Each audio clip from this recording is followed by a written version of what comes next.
website and set it aside. And that was November of that year. And so I was looking online and like, okay, well, what else can I do? Like, I'm obviously not ready to be a novelist because I need to really dip my toes in some other waters. And I was looking, well, maybe I should do a contest, or where could I take classes? And I actually came across Writers of the Future and found the contest. And I kind of stalked the forum for about probably 6-8 weeks. Like, I didn't register, but I would go in and just look around. What's this all about? And so December 31st of that year was my first submission. Wow. And I submitted the short story that I literally wrote in 24 hours.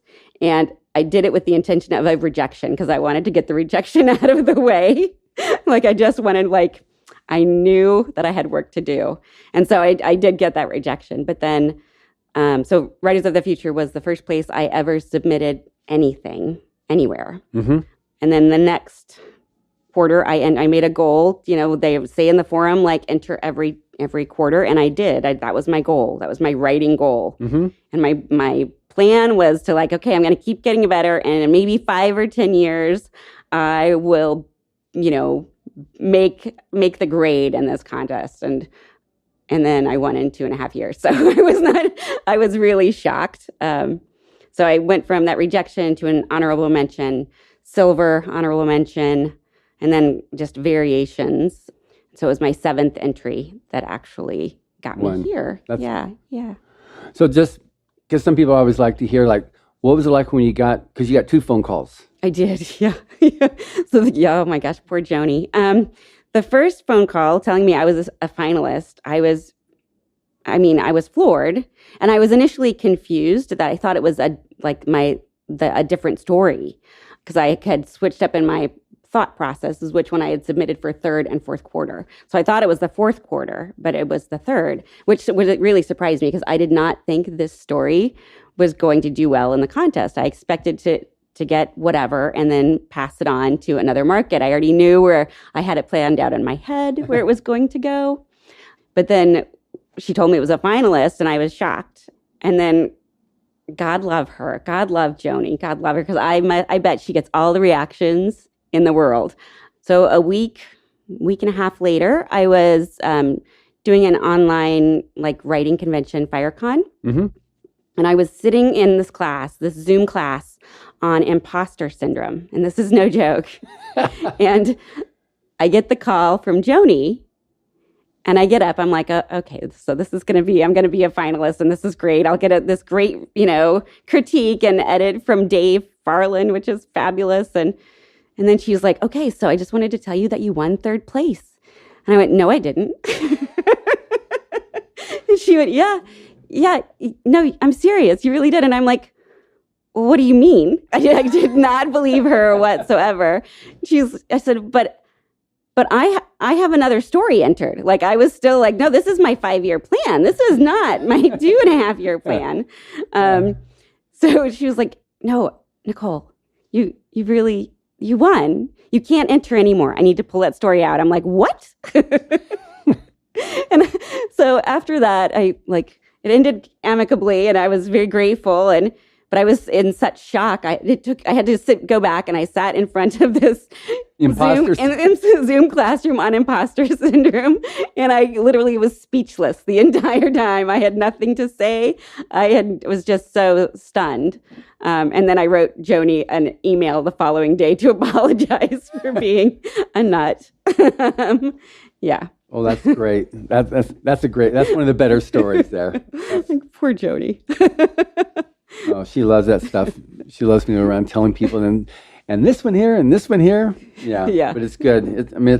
Some people have dedicated a lot, of their time and their energies and hopes. Yeah.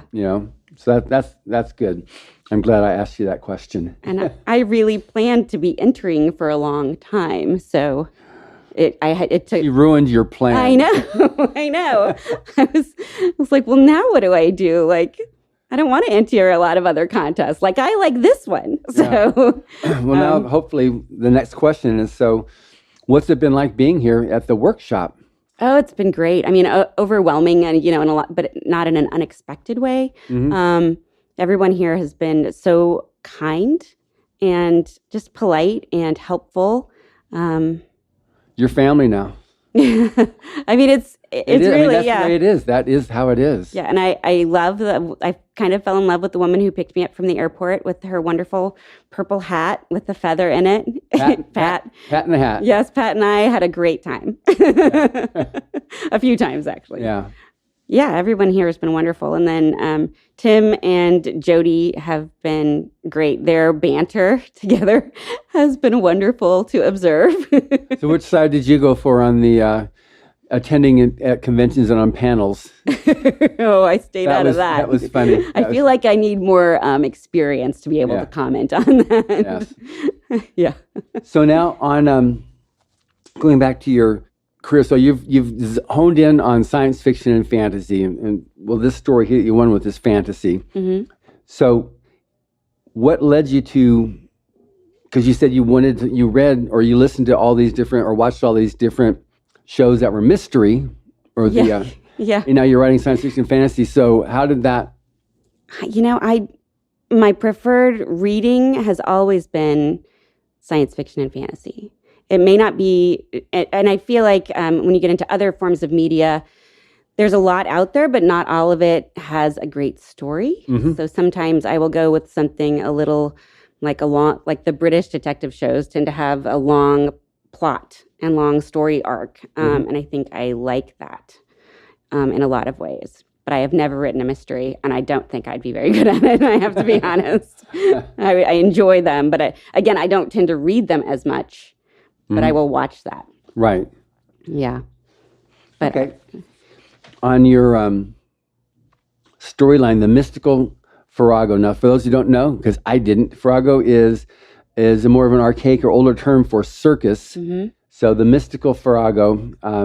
So can you describe a little bit about the story, and then I'm going to get into my questions that I have that I now can get answered. Sure. So a little background of how this story came about. So David Farland taught his 318 art class. And I, of course, with my imposter syndrome and insecurity, had hemmed and hawed about taking the class. And I had emailed him, and he was always kind about emailing me back, even before I knew who he was.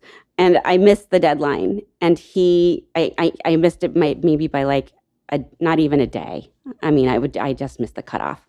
And I emailed him and I was like, can I audit it? Is there anything else I can do? And he said, you know what? Give me an hour. And he wrote me back an hour later and he's like, you're in the class. He made space for me. So this story actually came about. Originally, I had planned to turn it in as an assignment because we had 3 assignments we had to turn into him. And of course, anything that was entered it could not come here because he would know. And right. That wouldn't have been appropriate at all. So I had originally written it during his class and with the intention of making it my final assignment. But instead, I submitted 2 chapters of a novel that I have since completed and sent this into Writers of the Future. So that's how it came about. But the main character is different, shall we say, hybrid in a lot of ways, and is misunderstood by everyone around them. And I don't know how much I should give away, but so there's this internal struggle between their intrinsic identity and who they are trying to project themselves as. And so the whole story is really them coming to a place of comfort and acceptance with their own identity in spite of everything going on around them. Okay, so now I'm going to start asking some questions to start getting more on this.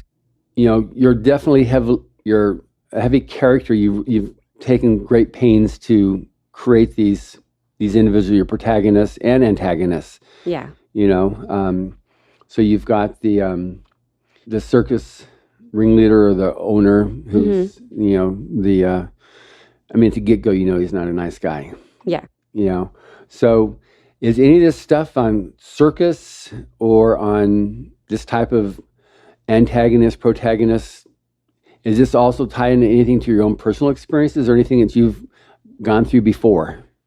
Not me personally. So I have a friend who I would say a lot of the experiences, the mislabeling that the main character experiences, she gets that regularly, and she works with the public. And she never gets upset about it.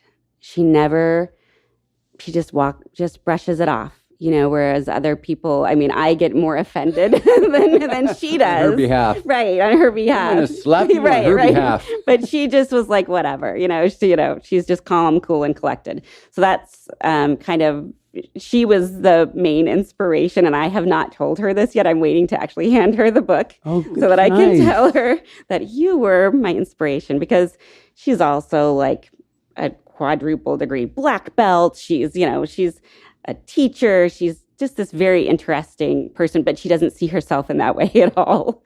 She's just very humble, but also just when people insult her or take her the wrong way, she walks it off. She may rant about it later, but she walks it off, So wow. That's well, that's good. That's interesting, because it is such a well-defined story. It just, did this happen to you, or is this somebody? No, it does not happen to me. Yeah. But I've had several friends other than this person that I've witnessed it happen to. I get it. Yeah. But what I like about it too is at the end, it does resolve. And one of the things we have with Rise of the Future, it's got to have that uptick.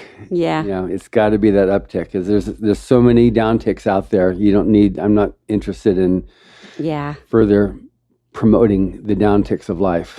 I have a hard time writing a bad or a sad ending, or I can't. They don't make it into the book anyway, so that's a different market. Yeah, that's true. Yeah. But that's good, and that's also like the superstars. I mean, you've got all kinds of stuff, but most of the people that are there are uptick ending type people. Mm-hmm, that's true. Yeah. And those are my druthers. I mean, I'm very much in.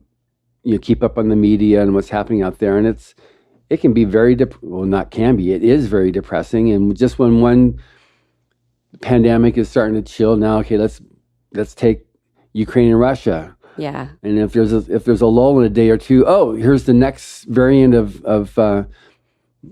COVID now that's striking. Here's another. Yes. They've got to have something that keeps it in turmoil. And people that get into watching mainstream TV they're always going to be upset. Yeah. It's just, that's their product, is to keep people upset, unfortunately. Yeah. So that's why these stories here, and authors like yourself, and I don't think you've gotten that yet. That's going to be one of your next things here. But what Mr. Hubbard has in his essays is and even what he said with the beginning of Writers of the Future, what a science fiction is and artist is you set the tone, the stage for the future, just as you were affected by the science fiction and fantasy you read, you will affect people in the future on the science fiction that you write or fantasy. Yeah. So it is important that we keep on putting a positive future there, because there's those that are working to put a not positive future there. Yeah. There's a lot of money in war. There's a lot of money in negativity. In COVID, there's a ton. Some people are making a ton of money on that, a ton of money on war, a ton of money on all these things that are like negative right now. Somebody's making a ton of money on gas. Yeah. It's not me. Exactly. So maybe I'm belaboring a little bit. I'll step off my pedestal in a moment, but that's why this contest and these books are so important, because it gives somebody a chance to chill for a bit. And like what Pulp Fiction was back in the day, the golden age of science fiction, that was escapist. Yes. People could read it, and all of a sudden, for a little bit, they're somewhere else. So, yeah. In your case, they're at another circus, and yeah. So there's no real time setting on your story. No. It's just a circus story. It's I think. It almost has a steampunk feel to it to me, but I can't even describe it as that because it's not of this world. It's giant winged creatures and still people being people, both positive and negative. And I don't know where that world came from. I will say it's probably the only story I've ever written where I have like a pistol in or a gun in it. I've never written anything. I thought about that the other day, like, because in our 24-hour story, the prompt I received was a 357 Magnum shell. And I have no idea what to do with this because that's not my, I mean, I didn't use it as, whatever it was created to be. But like you said, when he was describing that, when he was passing it out, Tim also said too, it could be, it doesn't have to be just a bullet. It could be something else too, a cylinder. I mean, it's Aldous Budrus who put this whole thing together, had different things that went a total different direction. Yeah. It's similar to something else, But anyway, so now on your storytelling and fitting it in, you got your degree in science, and your day job is? I've been in healthcare for almost 30 years. So you started when you were like one? No, you're hilarious. Definitely not. I actually started working at a brain injury lockdown unit for rehabilitation hospital when I was maybe around 21.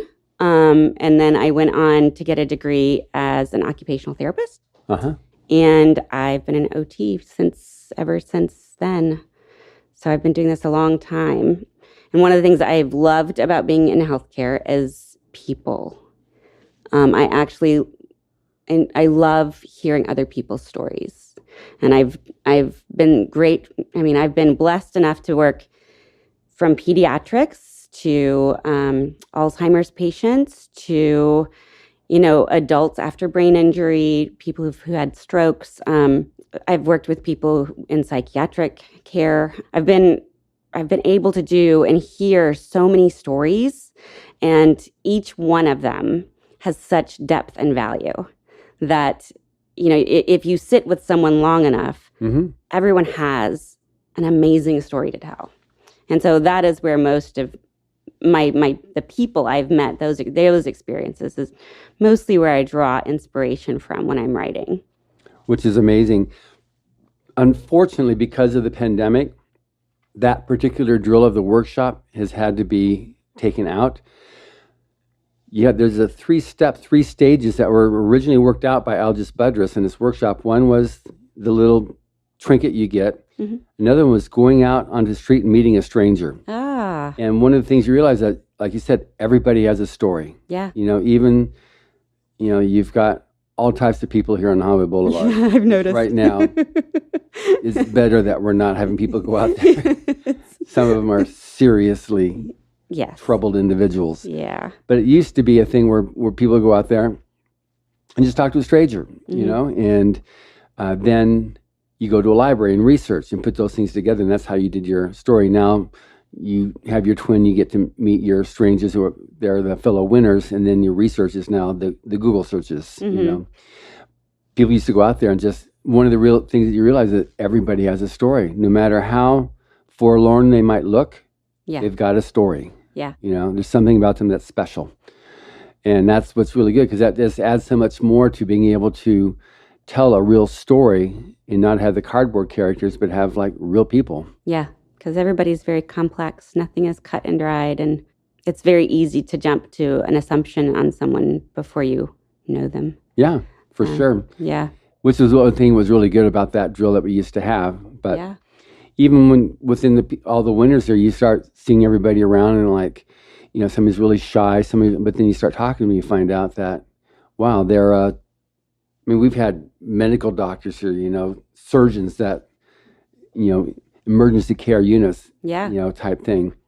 And you can tell in the stories that they were a doctor because the way they describe things. Yes. But what you're saying there is really, really important. And it comes across too in your storytelling that you did there with Farrago that, just you can really understand the difference in the different people. Yeah. Everyone's been affected by something. Yeah. Yeah. So. But I'm a terrible optimist as well. So I tend to not write stories on a downtick because. Which is totally fine. I'm a perennial optimist. No matter how bad it is, somehow or another, people will get their act together and it will come out okay. Yeah. Unfortunately, there's some other people that are going for making it go okay for them, which isn't necessarily okay for the group. So you got to deal with that too. So yeah, that's why you need to walk softly, carry a big stick type thing. Teddy Roosevelt. Yeah. So it's a good thing we've got, the people are willing to fight for what we consider good, but then you got to keep on putting the good there, and the rightness of people. So now on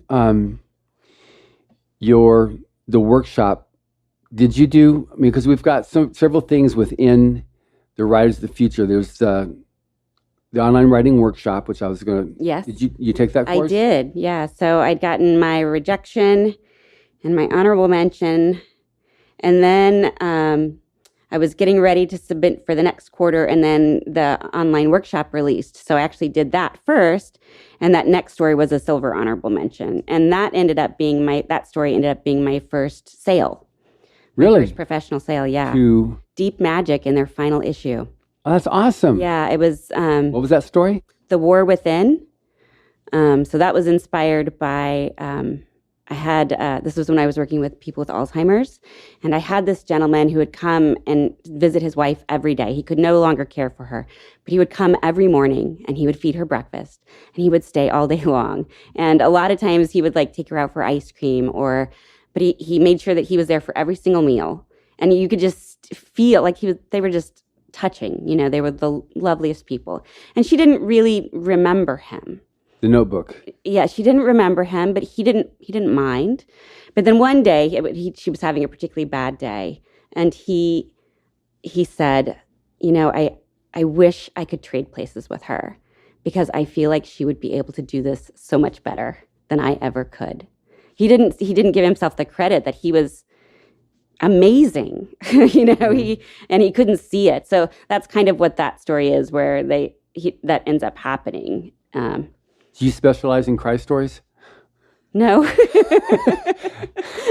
Although that one actually made my brother and my husband cry. And Jeff Wheeler said that it made him cry as well. So I guess I hit... Just hearing you describe it to me, I'm like... Yeah, because... And there's so many stories like that. Yeah. I've known so many... I've seen so many people who step up when things are tough. Yeah. I've seen people who don't, but I like to focus on. I like to think that in that situation, I would be stepping up, I guess.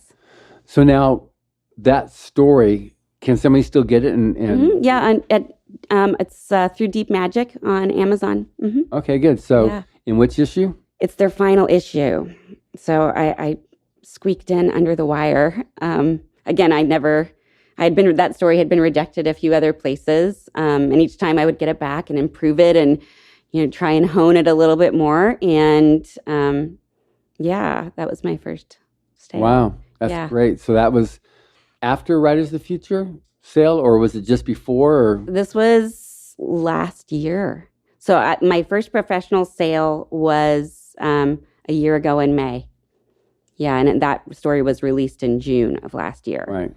That's great. Yeah. Okay. So this is your second sale, the Writers of the Future? I had a little short story to a professional sale? Well, it's not a professional. No, it's not a professional sale, I suppose. But it can be a sale, but in terms of qualifying for Writers of the Future, it's 3 professional. No, I didn't have 3 professional sales. Yeah. Make sure people listening understand. Yeah. No. I had the 1 professional sale and then a couple other minor sales. Yeah. So professional sales means 8 cents a word or more. Okay. Currently. Yeah. Yeah. Depends on how much this expensive gas is going to change it down the road. So how was it when you did that? You said all of a sudden you went from being either honorable mention or you were getting then silver honorable mention when I did the course. Yeah. What was it? What helped you from yourself? What was the thing that was most beneficial about the course? So again, I hadn't taken so long off of writing, but I didn't quite. I realize now, looking back, I like to write narratives and not stories. So there wasn't perhaps a building of climax, or maybe the tension wasn't as great as it could have been, or the resolution was lacking, for lack of a better word. So I think sitting through that workshop actually gave me a lot of tools that I didn't even know I needed. Like I was kind of clueless in so many ways as to the story, the nature of a good story has a formula, and I had been neglecting a formula. I had just been writing train of thought. Well, that's good then. So we got that, and then also in Rise of the Future, there's the forum. And have you used the forum? Yes. So after I stalked them and decided on December 31st, I put in my first submission. I think it was a few days later, I actually officially joined the forum. And now I'm pretty active on there. I try to be. This week, I have not been on there at all. Sure. But yeah, the forum has given me a peer group because I knew no other writers. And certainly, I mean, my dad wrote when I was young, but he wrote mysteries and that sort of stuff. And, very different. And, he kind of, I don't know that he didn't respect what I read. Now he loves it because, he's very proud. Yeah. And he's read everything I have put out there now, which is lovely. Dad. Yeah. So he's come around. But what were we talking about? So just on the forum itself. So you've used it's been a tool for building a peer group. Yes. I mean, I have gotten critiques from people there, which before, like, I'm asking my husband or my brother or my best friend or, anyone you trust to not rip your heart out in their critique. And I found the forum to be a very safe and welcoming space. Well, we even got it at the top, if you're going to come in and drop any negativity, you've got one warning. Number 2, you're out of there. Yeah. There's plenty of places to find that if that's what you're looking for, but that's not where this is. Yeah. The forum was essential for me to build confidence and continue to grow and, accept feedback. Yeah. Without fear that I was going to be torn to shreds. Yeah, no, that's not what's needed to build confidence. Yeah. But, some people don't, some people still struggle, temper their words in a compassionate way, I suppose. Yeah. Yeah. And we welcome their struggle. Yeah. As long as they keep it compassionate and not just let their negativity take the best of them and just dump on other people that are still trying to go. Yeah. It is a hard bridge to go from you're pouring your soul out or some part of you that you're creating this story, then, this is me, this is what I really want to do. And then someone comes in and goes, and just takes a dump on it. The fact that it happens is what it is, but the effect that it has emotionally on the person who's finally come out, and now that somebody does that, and then that shuts them up now for another, maybe forever. Right. So that's not what Rise of the Future is about. Yeah. So one of the things I like to do, whenever we're getting into a new quarter, I actually offer to beta read because I really love beta reading. And I think there's a way to deliver compassionate feedback and critiques in a soft-hearted way where, hey, I think this is what you were trying to do. Correct me if I'm wrong. Have you thought about maybe doing it this way? Or, and again, anything I'm saying could just be tossed out the window. I am, Yeah. Dave was like that too. He was Dave Farland. Yes. Yeah. He was such a teddy bear and he was a smart teddy bear though. Yeah. He was so good. I mean, when I took that 318R class, every story I got back from him was just, his feedback was so well done. I mean, he got to the heart of what he wanted you to hear in the nicest way possible. Yeah. No, that was good. Anyway, we all miss Dave. But it's good what we've got with Jody, because Jody is also just an amazingly talented author. Yeah. So then we've also got this podcast. Have you listened to the podcast coming into as part of what your journey as a writer? I didn't really know as much about the podcast until maybe about a year ago. So since then, it's on my rotation of podcasts that I listen to. And I've been listening to like the other, when you do the interviews for the other winners for the last 2 volumes, that was very entertaining. You got some very funny, funny ones there, highly entertaining. But yeah, and I can't remember.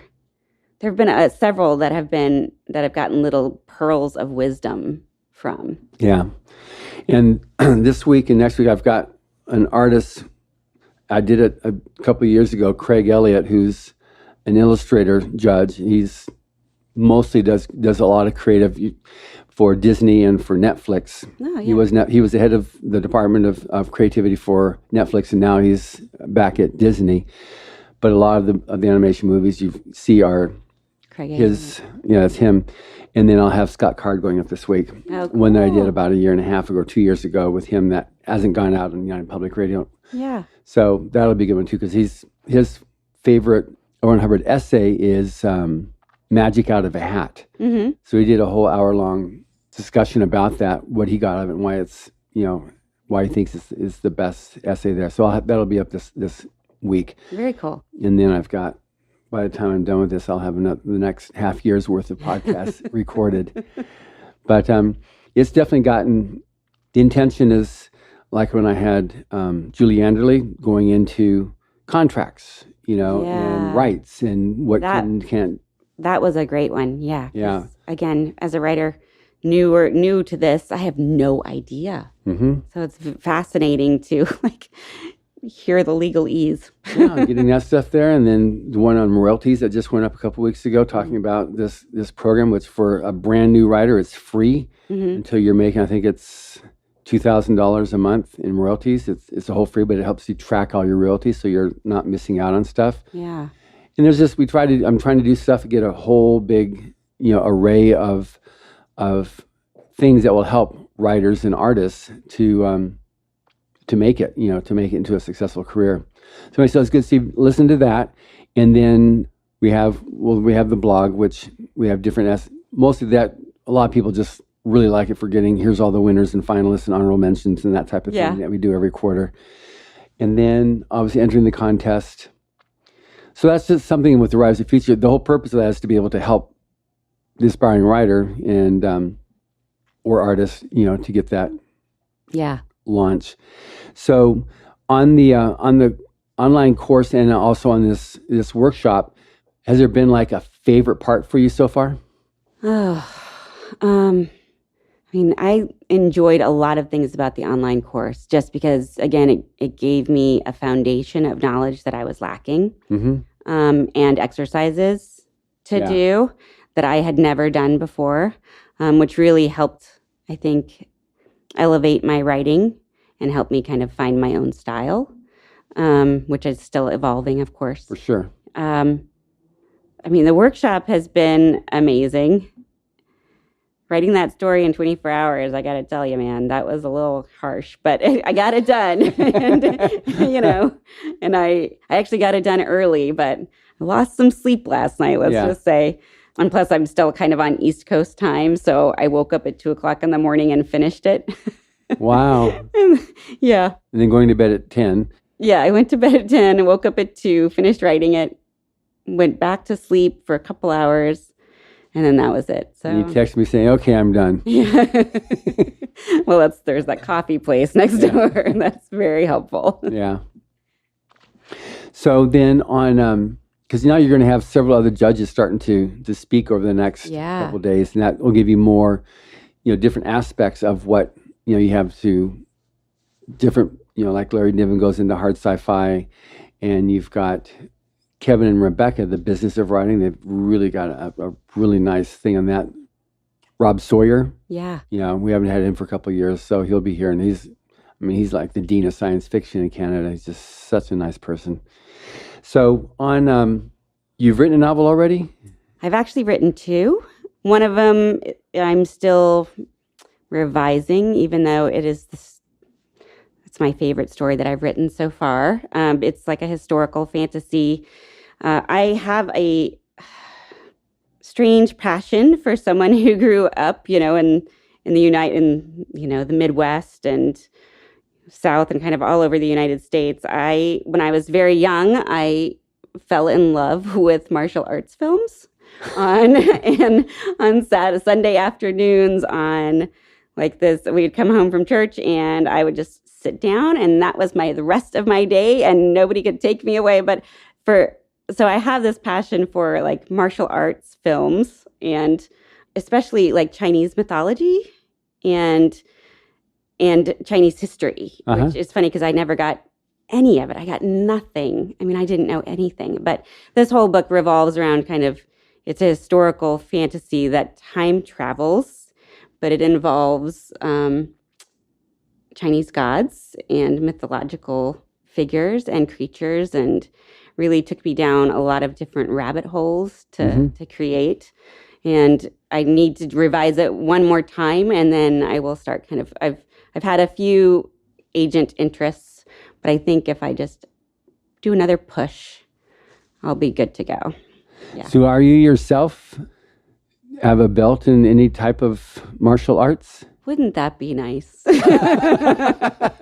So I actually took it a little bit when I was young because, again, I was so into it. And then, I was, let's just say, not the healthiest child, not motivated towards physical activity when I was young. I am very much now, but when I was a child, absolutely not.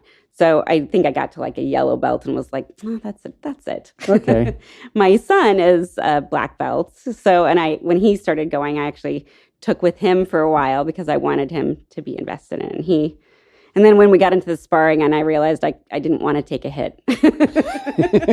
I'm good. And plus, I realized I'm not as aggressive in my heart, so I never was comfortable hitting people, even with the gloves on. It just, yeah. You just take your son with you every time you go out. Exactly. There we go. Well, he towers over me, so that would be great. Okay, so now as a writer, and we've talked about Dave Farland, have the importance then of mentors, the importance of peers. We talked about it a little bit, but a little bit more than that, because that's some things that people just have really hard time appreciating and reaching out to get somebody, to connect up with somebody, and how to avoid pitfalls in reaching in the wrong direction. Yeah. So when I came back, I was really scared. I mean, really, I'm honestly I would call myself not exactly shy, but slow to warm up. Like I have to kind of get to know somebody before I open up and really allow myself to be vulnerable, for work to be put in their hands. Yeah. I really didn't have a writing community at all until I found the forum. And then I've had, I would say 90% have been very positive experiences. The other ones were not, it's not that like they weren't positive, but we just didn't connect in quite the right way. It wasn't, we just didn't communicate in the same way. But the feedback was still good. Right. And it still came from a good place, a heart-centered place. I would say most of my writing community started on the forum, and I've still struggled to kind of connect. Like there aren't a lot of other writers that in my area, or if they do, they've already got kind of their writing niches. They've already got their writing groups. It's kind of and again, going into a group without knowing anyone is really difficult for me, quite frankly. I will stick in the corner and just do my, I was the kid in class when they wanted to do group projects. I was fine on my own to do the whole project, and that's just my nature. So in high school, I had a wonderful writing mentor, and a few years ago, I actually found her online, and my teacher, and we've connected, and she has actually been published in the last few years. Oh, that's great. Book. Yeah. And she's not exactly a young person anymore, but she's still writing and just as inspiring as ever. And then the next writing mentor I ever had was Dave Farland. Wow.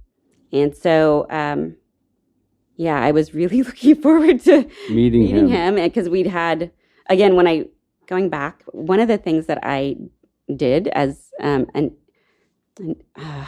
foolish person, an uneducated person, when I found the Writers of the Future contest, of course, I didn't really know anything. Sure. And I didn't know what I didn't know, and I didn't know who I didn't know.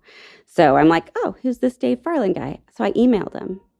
And he answered you. Do you think I should answer this? Do you think I should enter this contest? Like, I haven't. He was like, and he was just, again, like this very quick, like, of course you should enter. How are you ever going to get better if you don't enter? And I was like, okay, thanks. And then and then it wasn't until like I got on the forum regularly, and I was like, oh, Dave Farland.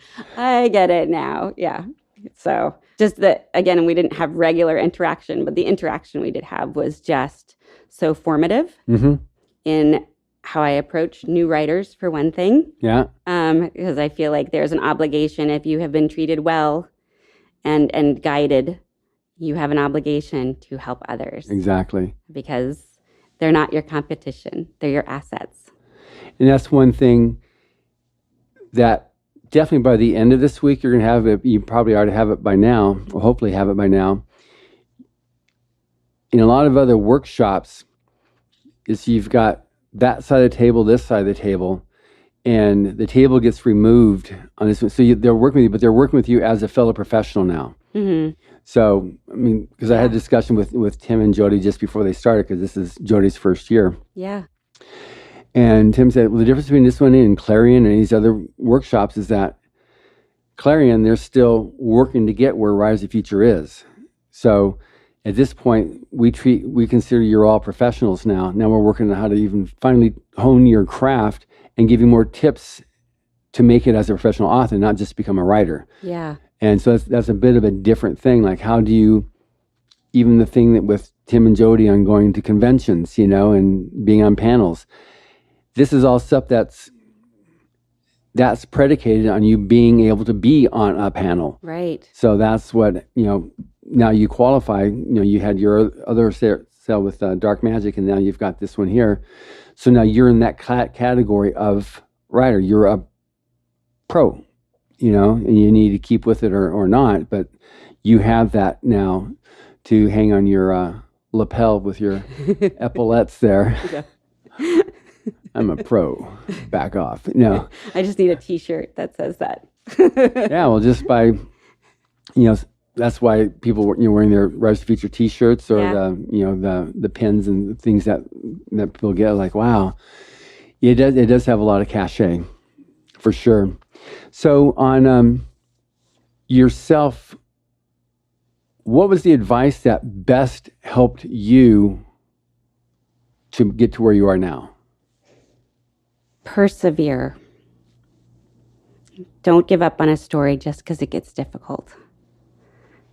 Good. Maybe you've taken a bad turn, and you can go back and delete that bad turn and keep going. And you can always set it aside. But I believe it was actually, I think it was Todd McCaffrey, when one of the interviews that I think you did with him, actually, that I was listening to, it was on the forum, and I had written all these questions, and before it even started, and because I didn't think I was going to. The AMA one that we did with Todd? I think so. Okay, good, yeah. But I actually wrote down what he said, and I printed it out, and it's hanging above my computer at home. And he said, do not be afraid to write badly. That's right. And then the second thing he said is finish it. So that is my mantra now. Like, when I get to a place in a story and I'm not loving it, I'm like, just finish it. And then you're done, and you can edit it into something better. Right. But you can't edit a blank page. So you've got to finish it. And if it's bad, just keep writing. You'll work your way out of it. Yeah, that's very, very good. Now, when before you came, I sent everybody a copy of the book Fear. Yep. Had you read any of L. Ron Hubbard's fiction before? Only through the Writers of the Future books, honestly. And I'd heard, and I feel like I read something like in high school too. Yeah. But that high school was a long time ago, John. So a lot of my memories from there are probably wrapped in cobwebs. But then I had heard of Fear before, but I had never read it. So I actually read it right after you sent it. Yeah. I sat down and read it.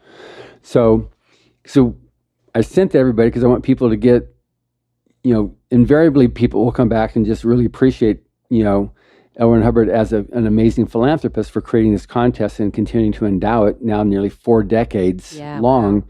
But they weren't necessarily as familiar with his fiction. Some people were, but some weren't. So I just said, okay, good, here's a story. This is Tim's favorite story. Mm-hmm. And so what was your take on it? What happened with you on reading it? So as I was reading it, it took me just a little bit, just again, because the evolution of language. But I actually love reading stories from different time periods because it does challenge your own thinking in a lot of ways. So I was reading it and I was like, this is reminding me a little bit of Stephen King. And then I started realizing this kind of reminds me of Stephen King. And this is like, oh, Stephen King. I see where you got some of this stuff now. But yeah, I wasn't expecting the ending to be what it was. And I had to actually flip back and reread a certain section because I'm like, did I miss? And I realized I kind of did. Like the breadcrumbs were there, but I had not picked them up. I don't know anybody who's ever picked them up. Okay. But this is a book that inspired Philip K. Dick to start writing his type of stories. And I sent you that letter, which had a bunch of those blurbs from all these other authors. Yeah. Talking about it. And it's funny when I talk to some people on social media, because I deal with the good, the bad, the ugly, and say, this is just like blah, blah, blah author's blah, blah, blah story. And they'll say, that story was written 30 years after. Yeah. And it happened with, several of his stories where this actually started a trend, because up to that point of that book, Fear, most horror was slash and dash, and the psychological thriller was actually what was begun with that. And that's why you see so many accolades going towards him on that. But I was just curious what your take was on it, because I wanted to have that going along with the essays that you read either in the online workshop or as part of the course, the workshop itself you're taking with Tim and Jody. Yeah. Application of what he's talking about there, like on suspense. Yeah. Yeah.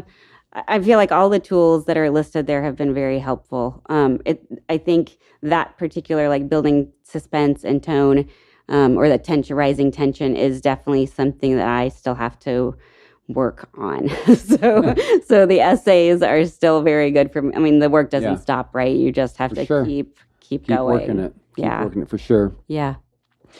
So on your own writing, so you're going to keep it with science fiction and fantasy. Is it going to be mostly either one or the other that you see for yourself? I tend to write more fantasy. Mm-hmm. Yeah. Yeah. I do I've written a few science fiction short stories, but it's not necessarily what I'm passionate about. Again, for me, it has to be a very human story. And I feel like I don't do that as well in the science fiction realm as other people do. Right. So there's a lot of room for improvement there. Plus, I think with fantasy, I really like just apparently making stuff up. Like, I'll just invent this world. And what do they wear? And what do they eat? And what do they, and what are these creatures? Well, that's an important ability to have, to world building. And that's the whole thing that Dave Farland had. I mean, that's the specialty of Brandon. Yes. Yeah. But it's a whole other level. Yeah. But any author who's successful has to be able to build a world, even if it's in a real, right now, even if it's an alternate history. You still have to be able to build a plausible world that somebody can okay, I'll buy into that world. Yeah. And so dipping into all the senses. Yeah, and being able to do that. Yeah.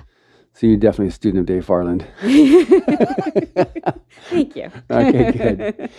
All right. So in terms of how somebody can find you and read your stuff, so where can they go? Where do you have your social media and websites or your presence? So I do have a website. It's nvhaskell.com, about as straightforward as you can get. So Haskell is? Haskell. Okay, good. And then that's also the name I have on Instagram, Twitter, and I have a Facebook page. Good. And then if somebody wants to be able to meet you, you attend conventions. Is that like a thing for you? That is my plan moving forward. I had actually, because of the pandemic, I had not attended a convention before Superstars. You and the rest of the world. Right. So. Yeah.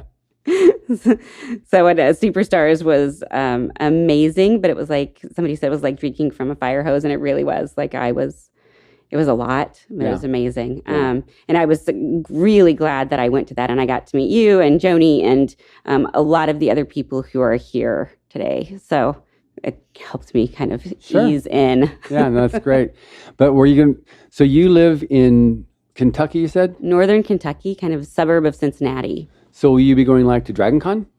I'm hoping to. That would be great. I really am. If you want to, we'll follow up after this because I can get with the owner, and he said, just let me know if someone wants to come in, and I'll get a pro pass for them. Ooh. So if you'd like to, let me know, and I will contact him and get you a pass. I will let you know.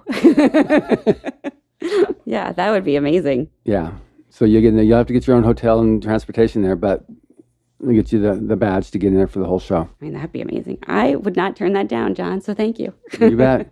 And then we also do a thing with Galaxy Press. We have a really cool, we're really good with terms with Dragon Con. Obviously, they love Writers of the Future. This year, Pat Henry is not able to attend. He's the owner, but he's come the last couple of years, and he'll be again next year.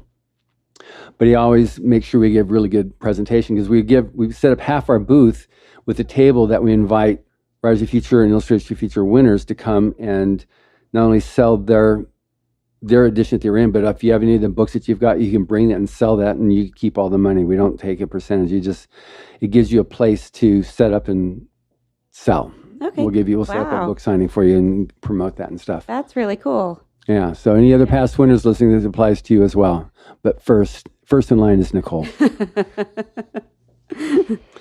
Well, thank you very much, Nicole. It's been great being able to chat with you, and I really wanted to be able to talk to you because I had questions about your story, Mystical Farrago, and I definitely look forward to reading more of your works as they come out. Well, thank you very much. I can't be more grateful than what Writers of the Future has provided and done for me. Well, you're very, very welcome. And thank you for listening. Subscribe to the Writers of the Future podcast wherever you get your podcasts. The Writers of the Future podcast is available on SoundCloud, iTunes, Pocket Casts, Stitcher, Player FM, iHeart, and Spotify. We've also been syndicated on the United Public Radio Network, where you can find these podcasts as well. The Writers of the Future series can be purchased wherever books are sold in the U.S., Canada, the UK, Australia, and South Africa, and available everywhere else on Amazon. Writers and Illustrators of the Future are contests created by L. Ron Hubbard to provide a means for the aspiring writer and artist to be seen and acknowledged. It is free to enter and open to new and amateur short story writers and artists of science fiction or fantasy. Again, thank you very much, Nicole. Thank you for having me.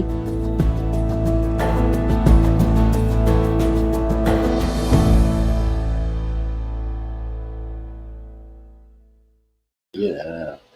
Good evening, everyone, and welcome to the Centralist Radio Show. If you hear some weird whining thing in the back, that's just the prisoners of war we have captured here from the Alien Resistance War. So, just in case, I just wanted y'all to know. Other than that, don't worry about it. It's nothing important.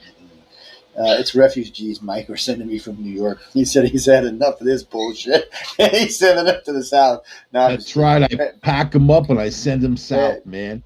Bad way to start your show. Sorry. Well, I mean, anyway, guys, welcome to the Central. I'm Joe Mattel. That's Michael Angley. We're just talking tonight about all this different stuff going on in the country. We're going to get into a lot of different news, a lot of different things.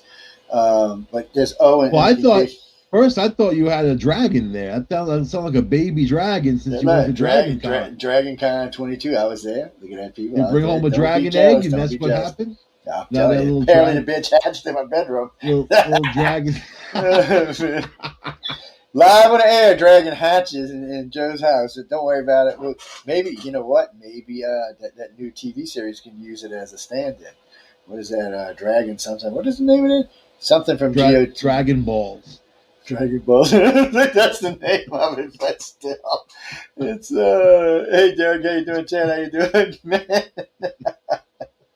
It's, no, really. It's that new series that came out from Game of Thrones. It's, I don't know. Anyway, girl has sex. If y'all are into this, y'all know it. If y'all are into this, y'all know she has sex with a dragon, right? Like, isn't that the whole deal? Shit. The things we do radio. I don't even know what you're talking about. I need some coffee. I don't know. Like I saw this commercial. I never watched Game of Thrones. The My wife girl is a big has fan. My she friends has are big sex fans. with dragons, and she has like dragon kids and whatever. Like there's all this. Well, I know about all that now. Maybe I might have watched that. Yo, straight up bestiality going on that this show. other stuff is That's why I can't watch it. My beliefs won't allow me to watch that. Yes, my moral guidance will not let me watch dragons. My moral compass. I'm not even going there, man. Jesus. My moral compass has enough trouble finding. But anyway, no, it's a new series that's out, and everybody loves this damn thing. I hear my wife and him talking about it all the time. And I did watch the first episode with Matt Smith is in it from Doctor Who, and they love it. I think, and it looks like it's pretty good. I may watch it, but I wasn't a big Game of Thrones fan. I'm not. It's not what I'm into right now. And then everybody's telling me about the Lord of the Rings, the new series. Elon, 2 thumbs up, baby, for having the balls to say what you said. Elon's actually going to show men what it is to be men again. That's just scary, is what that is. Guys, if you're a guy and you're listening to this radio show tonight and you're not sure what a man is, you can look at me and Michael because we're pretty much. But if not, if you got doubts, go look at Elon Musk. He'll tell you. We're poor manly. Yeah, we're poor.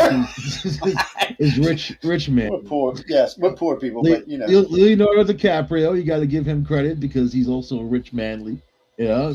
Yeah, well, he's a little perverted, man. We don't bring Leonardo into this. I don't want him being a little perverted. He's having fun. He's having fun. You got to leave the guy. Hey, man, you know what? He stops it at 25 for women. 25 is when the drama starts. If you think. Oh my God.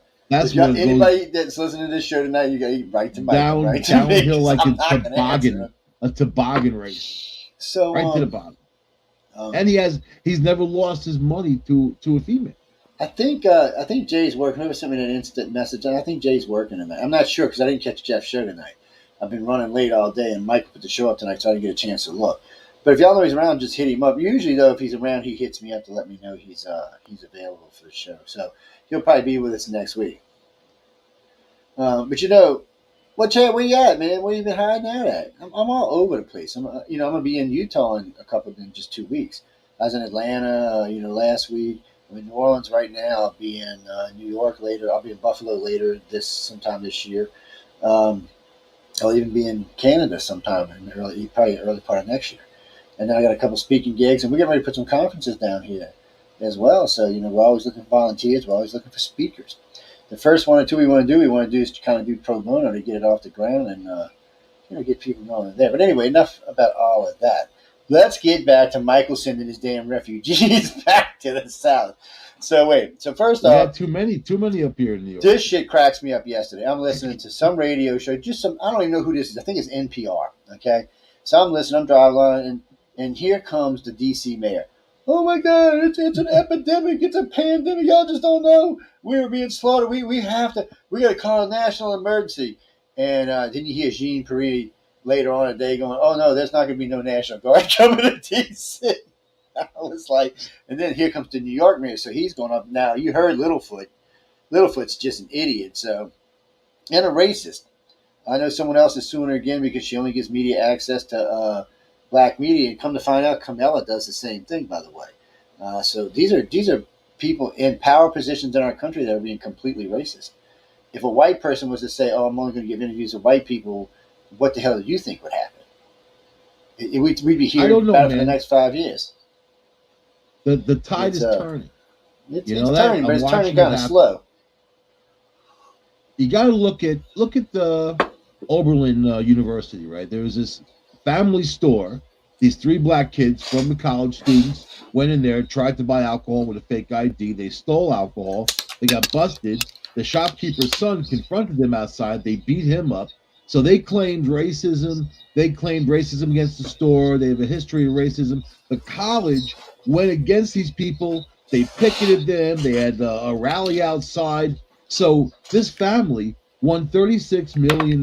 This is what Oberlin has to pay them for a defamation suit over racial profiling that was unfounded because it was 3 black students who stole from their store, and it wasn't white supremacy. So think about all the stuff they claimed: white supremacy, racism, institutional racism. We heard so much of that shit under Obama. Most of us don't even care anymore. All those things are going to mean nothing. And people like this family is now going to get $36 million from that college because of what the college's knee-jerk reaction did without, trying people in public without any kind of due process as to what really happened. But what's happening, Joe, with the black community in America? You tell me. Well, you know what's interesting, and this is a strange thing because I know a lot of people across the country and down in the South. So the Southern blacks have been changing now for about 30 years, 35 years. They've been solid changing, both in political environments. They have a much sterner, a much bigger grasp. Like when I was in Atlanta, all the blacks you seen that were in the same place are all comfortable, wealthy blacks. They were having a good time. They were out at Dragon Con or they were out at the Atlanta game or one of the games. They were enjoying what downtown Atlanta has offered. And let me tell you what, downtown Atlanta is not cheap, people. So you've seen a nice progression that way, but you still got, like our mayor from New Orleans, Mayor Cantrell. She's from Compton. She moved down here to go to college at Xavier University. Got on with the water board. Got in trouble because she ran up some credit card bills. While she was getting in trouble for this credit card bill, somehow she became mayor. She served 4 years. Now she's six. I'm not kidding you here, man. So now she's here. She's 6 months into her second term, and she just got busted for flying her and all her friends to France first class. Now you can't do that if you're a politician. You can follow. You can go business class, but everybody else has got to go coach, and that's just the rules. Well, she owes the parish $30,000. She told me, "F you, I ain't paying it back. Come get it." So now they got a recall going on. I mean, this is. Only in a liberal city do you see this kind of crap. I mean, liberal state, you got recalls. You don't see southern governors or southern anybody getting recalls. You don't see all this violence in southern cities or southern states. It amazes me that almost all the violence that happens in Louisiana happens in New Orleans. Almost all of it. Don't get me wrong, there's violence in other places, but not like there is in New Orleans. In Mississippi, almost all of it happens in Gulfport or Hattiesburg. And the rest of the state is a very peaceful state. So where we see is concentrated for some areas where there's large concentrations of liberals, there's always large concentrations of violence. Why? Hey, Lempico, I'm not making this up. You can check these stats for yourself. You don't have to believe me at all. All you have to do is go look at what cities are red, what cities are blue, what states are red, what states are blue. Just look at the violence in each one. And you're going to be freaking amazed at what you're going to be. When I went and looked, I mean, the blue states, the big blue cities are responsible for 82% of all the crime in this country. So figure this.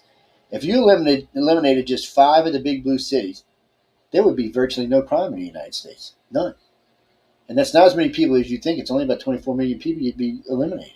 But those people are making massive problems in our country. It's strange when you look at it because I'm a centralist. I was raised a Republican. And I left the Republican Party many moons ago and became a Democrat because I felt like they were more along my peace, love, and light side. Come to find out, they were not any better or any worse than the conservatives were. I was like, Jesus, what kind of disaster do we have going on? So I became an independent. Well, independents, don't take this the wrong way, but y'all don't have any balls. Okay, y'all just like, we're going to switch this way, we're going to switch that way. No, do you realize independents make up the majority of the country? I mean, if you combine both the Republican and Democratic Party together, they're only about 44% of the voters. We really do control the country, but we, the independents or the centrists or whatever, well, I guess we're just wusses because we never vote as a bloc. Do you realize if the centrists and independents got together and voted as a bloc, there would be no more GOP or conservative rule in our country anymore? They would be here to serve like they're supposed to be. Remember, our Congress is here to serve us. We're not here to serve them. They're here to serve us. But right now, we're just serving their every little whim, spending all our money with them, giving them everything we're making. I mean, look at the economy right now. It's ridiculous. Have y'all been shopping? I've been listening to you poor damn Yankees, man. A couple of radio stations I listen to from up north. And, man, I was bitching about how much we were spending. I'm not even going to bitch anymore. I feel for y'all. I mean, it's ridiculous how much money you're paying for gasoline. And then I hear gas is going to make another big surge just before November. How coincidental is that? I just put gas in the other day, man. First guy say what's up to Derek's out there. Derek Cohen's chilling, man. You know what? I just put gas in the other day. I paid what was it? $4.59 a gallon for unleaded plus. I mean, prices haven't come down. You know what? Well, it was $2.50. It was $2.30. I mean, not that long ago. So yeah, it's double. It's double of what it was, and these guys are trying the day Joe Biden took office, I was paying $1.32 a gallon. The peak down here was $4 a gallon. Right now, it's running right around 320, between 3 and 360, depending on where you buy it at. That's what it's running now. I have gotten it as cheap as $2.96, but I also get 25 cents off a gallon. Oh, Joe, you're gonna love this one. So in New York State, they're trying to pass a bill that's going to put a restriction on everybody's car that keeps you under the speed limit through GPS and for the speed of the road. Oh my God! So it would ultimately give you warnings on if you're going over the speed, and then if it gives you another warning, they issue you like fines, tickets, like through the mail that you went over the speed limit. They do know that. See, that's what happened to the camera systems around the United States. People started challenging them because whether the camera's right or not, you have the right to see your challenger. I challenge it because I got two red light going through a red light. I never went through red lights unless I really truly intended on doing it, like middle of the night, stupid type of light. You know what I mean? Yeah. But I went through same location, going through both ways. The light literally, I went back there and videotaped it. The light literally goes green, yellow, red. So you're going 45 miles an hour, and then it goes green, yellow, red. You can't stop it until it was impossible. So they threw both of the tickets out. But that's the problem, is that you have private industry getting involved, and shooting people. One time I was going through New Jersey, right? I was kind of cranking. My car likes to go about 75 miles an hour. 72 is my sweet spot. I don't deny my Jeep that speed. It's its nature. You know what I mean? So I'm cruising through Jersey, Garden State Turnpike. They've got these speeding cameras. You know what I mean? Like, they'll catch you. So there's a minivan in the right lane. I go and whip past them. And when I did that thing took a picture, but they were kind of in the way. I'm wondering if they got any kind of ticket. Because it's not an exact science, man. You can manipulate these things. You know what I mean? So I don't know. But I think if they're going to track you and track your speed, sometimes you need to go faster than the speed limit, getting on a parkway, expressway, that type of thing. Well, if you're running away as a woman trying to get away from some freak, man, she got to speed away, So it comes down to that. But this is more control, more power control, more Orwellian. Hey, we're in your face. We're going to be in your life. We're going to monitor your speed. We're going to monitor every time you hit the brake. We're going to monitor that. We're going to, communicate the information with your insurance company. Who the hell wants any part of that, dude? Who the hell? At that point, so now New York State can't do that. And with all this, keep in mind there's a crime wave and all kinds of stuff in New York State. They got to deal with fiscal problems. There's a federal law that sets the speeds and whatever, and there's a federal law saying that they can't put any device on your car. So again, they're trying to circumvent the feds, and they know that. But it's not even that. People forget this, and I notice, especially the Z Gens and the millennials must not know this, but your car is an extension of your home. So they can't do anything to your car that they couldn't do to your home. So if they said they could put a camera and monitor your car, then it means they could monitor your home. Well, nobody's going to go for that. It's not how it works. No, people do. Because now Ring is a general thing for police agencies. You don't have to give permission for your ring camera outside and what it captures, And they've proven, I've proven, I had Google cameras, and like Google cameras, I could hear myself inside the house. And the house had good insulation, all that, good windows. I could hear myself inside the house on the Google camera. Oh yeah, you can. Look, there's so many ways you listen to you now. Google owns all of that. You don't own it, they own it. You don't even have the right to it. So people need to read the fine print. So to help y'all with this, people, in case y'all got something like Mike's got, we have cameras on our home, and they do have voice on activation. But what we do is, instead of running them through any programs, we actually run them through our routers, the same routers we run the network through. So nobody's listening to them but us. But on a side note, freaking Alexa and what's the other one from my Apple phone, them bitches will start talking to each other. Alexa, the other night, we got a conversation going in the bedroom. There's like 5 of us sitting in there just chit-chatting. All of a sudden, Alexa 5 in your bedroom? Very kinky, man. Yeah, very kinky. Very kinky, Joe. Kinky, 4 girls, 1 guy. That's all it's really got. Hey, to be over 55 with 5. That's not a menage a trois. That's a quadrattoire. Huh? But anyway, we're in there talking, and Linda says something, thank you, or I love you, or something, and Alexa goes, oh, that's so nice. Anytime you say something sweet to us, we give you points. I'm like, what the? Did this thing just join into our conversation? Now, it's not the first time it's done this. It's actually just started talking out of the blue. What kind of points? Like, what do you get? Get free cigarettes? I have no idea. It's just weird stuff.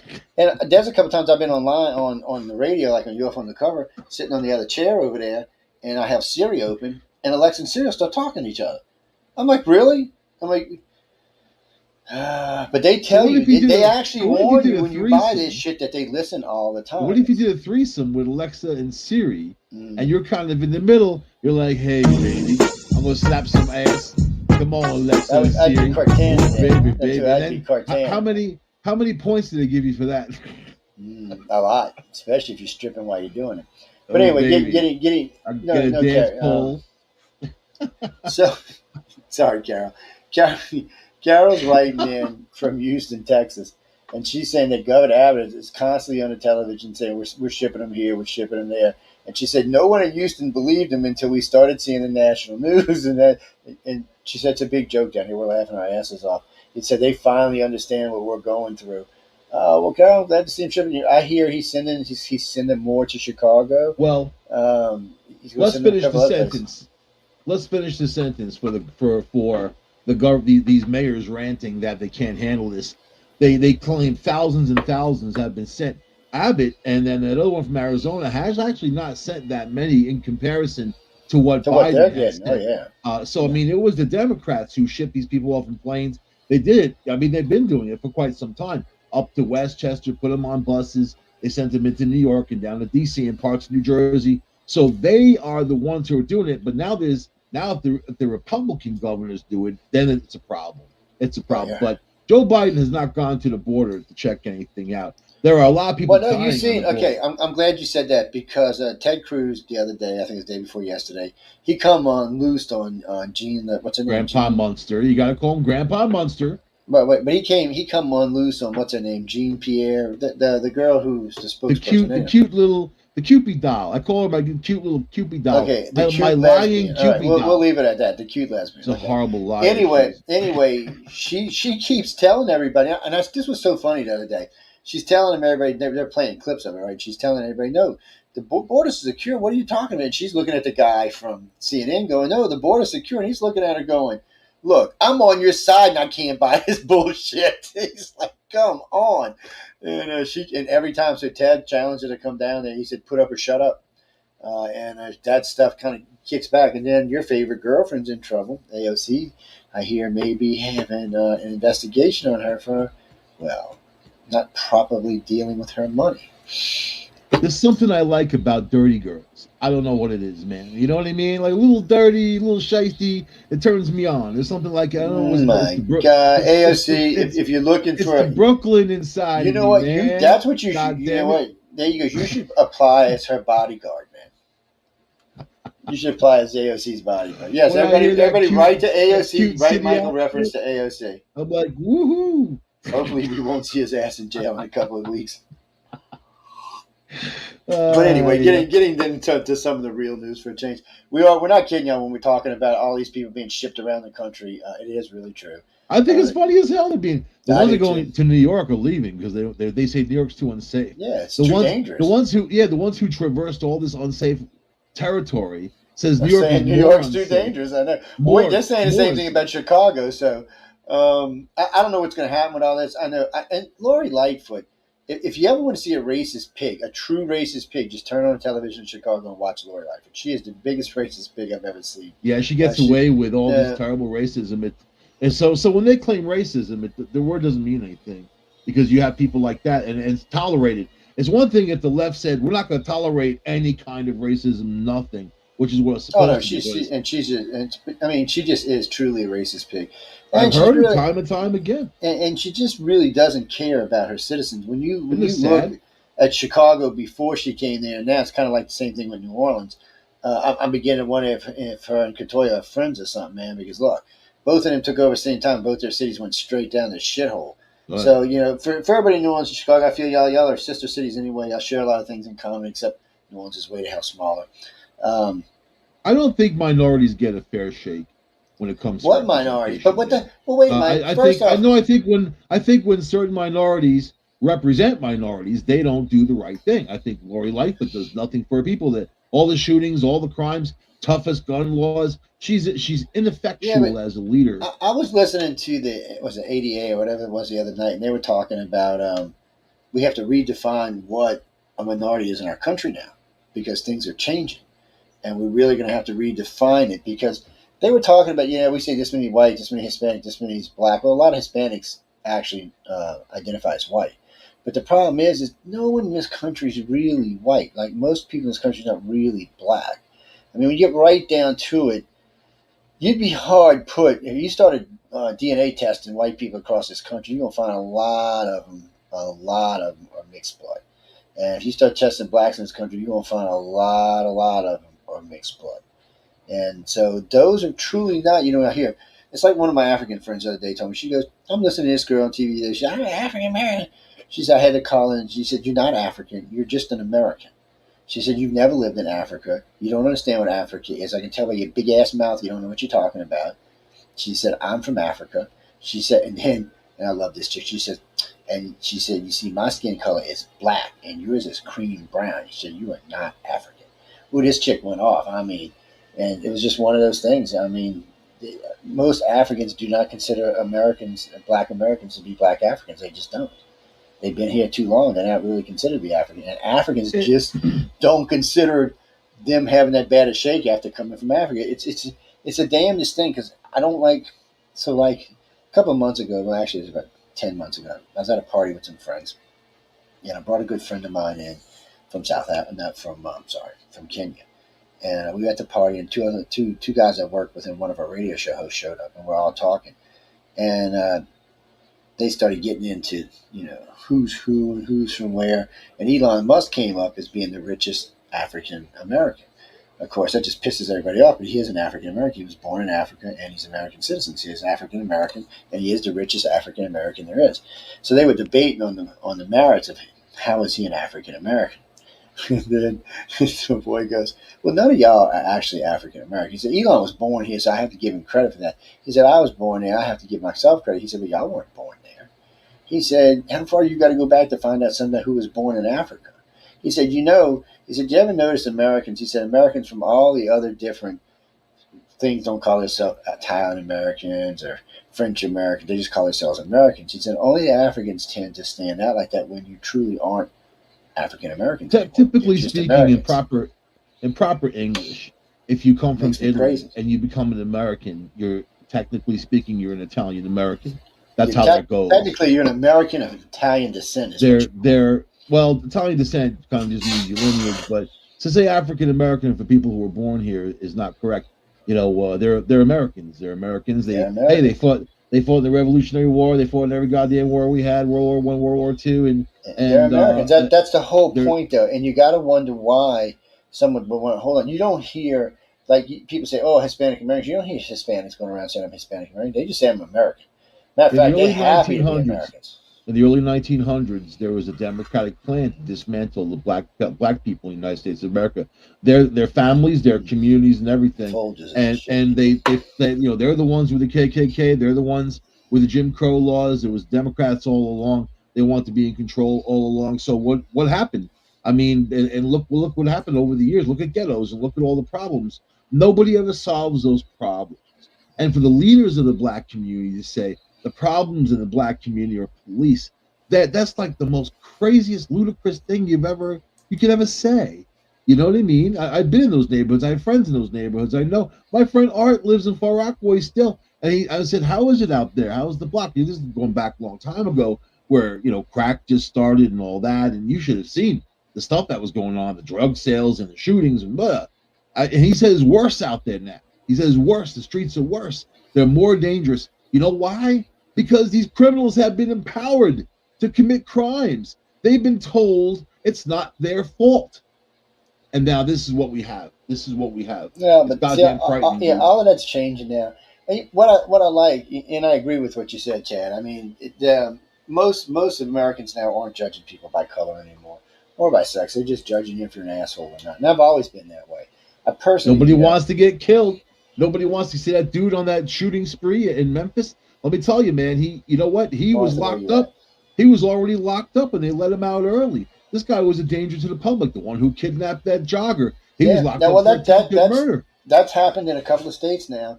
And what happens is once that happens, the people in charge start getting kicked out, which is what needs to happen. It's just a shame that it has to cost someone a life. You need to punish the guilty.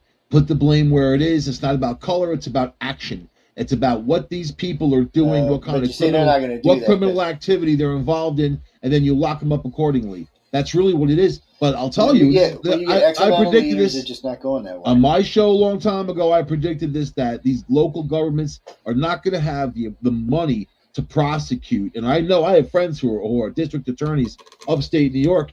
They have a small budget to work with. They have to pick their cases. They have to plea bargain down the rest. The smart criminals know how to get through that and get around that and get those charges lowered. But people are in danger. You've got ticking time bombs in your community. Ticking time bombs. They're going to go off at any time, and you're never going to know. You could be waiting for the bus, waiting for a train, driving in your car. It doesn't matter. They'll drag you out and shoot you in the head. Thank God all the people stay up north and out west, man. Jesus. That's what's going on in America. They're from coast to coast. Yes, but that shit don't go on. But you see, it's different for us. Sometimes when I listen to people talk around the country, I feel because we live in a different country than y'all do. There's really you got all those voodoo people. You got voodoo people in New Orleans, man. Yeah, but that's right. Nobody the violence. Nobody messes with violent. them. New Orleans is a little violent. And Atlanta can be a little violent too. And all of a sudden, your penis falls off. But see, it goes back to what we were talking about. It goes back to what we were talking about earlier. The liberal cities seem to be the violence. But I've been preaching this for about 25 years. And I talk, it doesn't matter which color friend you're as of mine, I still say the same thing. This is not about color. This is about class. It's about how much you got and how much you don't got. Look, you've got the people, the rich people, the middle people, and the poor people. And that's the way the government wants it. They like keeping us divided. War. They want it, but they've turned it. See, if you know it's a class war, then you know how to fight it. So they keep it as a race war. That way the people don't think about what it really is. Under Barack Obama, your average American lost 1/3 of their wealth. That was across the board because the middle class was stomped on with his policies. Trump goes in there, has a short time to switch things around, but he was embattled from day before he even got in. He was embattled by people making up evidence. If he's such a bad guy, you should be able to find stuff that he did that was terrible instead of make it up. When you're fabricating evidence, that means you got nothing, and you need to do that. But the people who fabricated the evidence, the Clintons out there, the Clinton crime family, you don't have to fabricate evidence against her, right? Look at Governor Hochul, New York State, big campaign donation to Governor Hochul. She gave the guy's company this COVID test, all the buying the tests for the state, right? And he charged people double the amount of money for all this stuff. So now he got caught and he's being called out and she's being called out. These people are criminals. They're thieves. They're not representatives. They're allowed to steal. So you need to tighten the rein and make sure we need to manage our money as Americans. That's what we need, a money manager. And that's what Trump was. Trump was a businessman. He didn't want to waste people's money. And I don't even like the goddamn guy. But I'm saying good things about him because they're forcing me. Damn it. Well, no, I mean, there's a lot of stuff. Trump did a lot of good stuff. I mean, he's just, he did. He's just also insane too. I like Melania. She was nice. Well, she was easy on the eyes, that's for sure. I bet she smells nice. I'm an animal. I judge people on their scent. I'll give you a sniff like Joe Biden. I was getting people sending me earlier about bets on if the monarchy will make it through Charles or not. I don't know. I have no idea. I think he's going to die within 3 days. You know why? Oh, shit. Because that's... You're trying to say some shit, man. Jesus, man. Oh, he's not going to have a chance. Right to Michael. He kicked that corpse out of that throne so bad. Oh, shit, man. I'm the king. I'm the king. Woo-hoo. Call me king. This is my sword. I'm the king. Yeah, and all of a sudden, he'll have a massive... Mike needs to share the fucking drugs he's on, people, is all I can tell y'all. So who's next after Charles? I said on my show last night that next, man. What are you talking about? Probably that Harry Cuck, Harry's wife, the barbecue the barbecue princess. Oh my God. That's what I call her now. She's the Barbie, the Malibu Barbie princess. Well, I mean, if something happens to Charles, then the son gets it.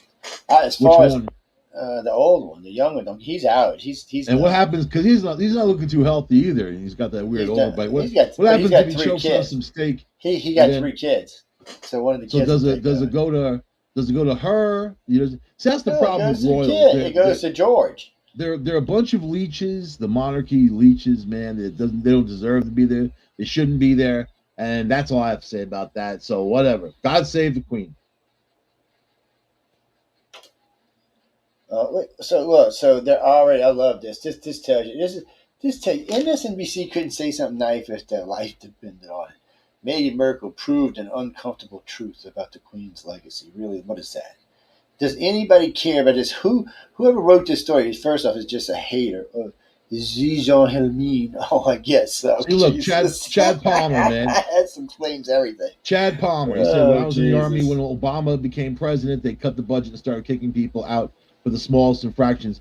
Not the transvestites, though, that's for sure. And what they did, they stopped fixing airplanes. They stopped fixing tanks. So when Trump got in there, he rebuilt our military. He actually said our military had been largely depleted.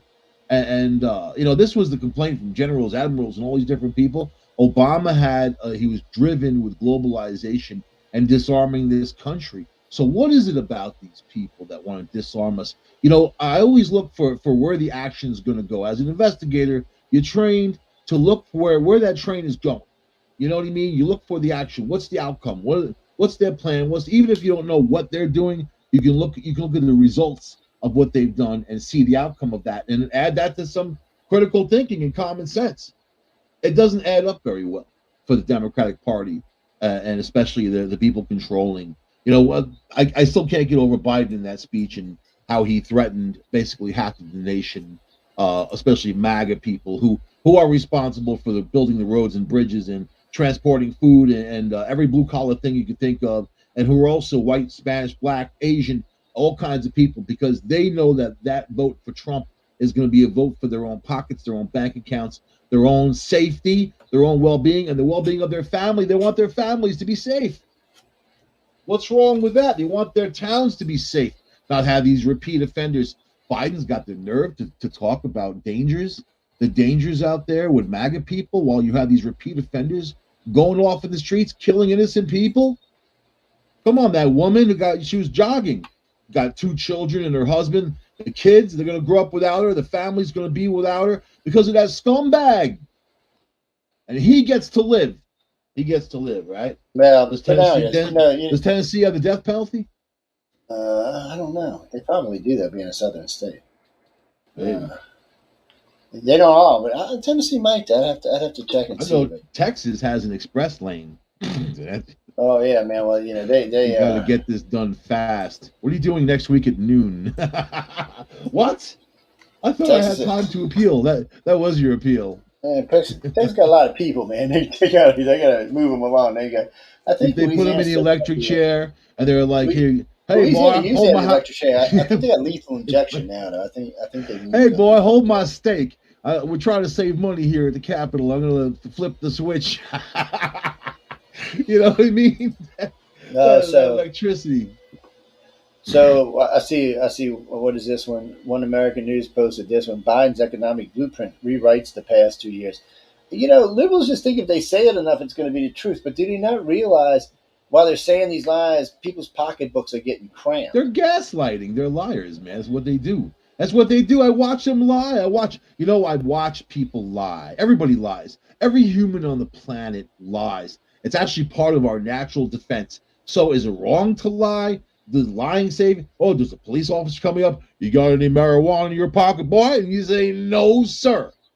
But you know goddamn well you just scored. You ain't going to tell shit.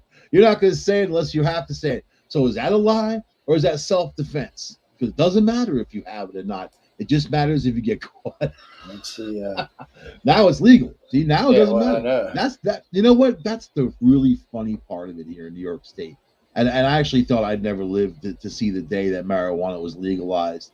And right now there's a gray area, so they haven't issued all these permits yet for people to open the stores. But these stores have opened, so you go in, you buy a sticker art, right, for whatever, $50-$60, and they give you that amount of marijuana. So they're circumventing what's out there. I don't know.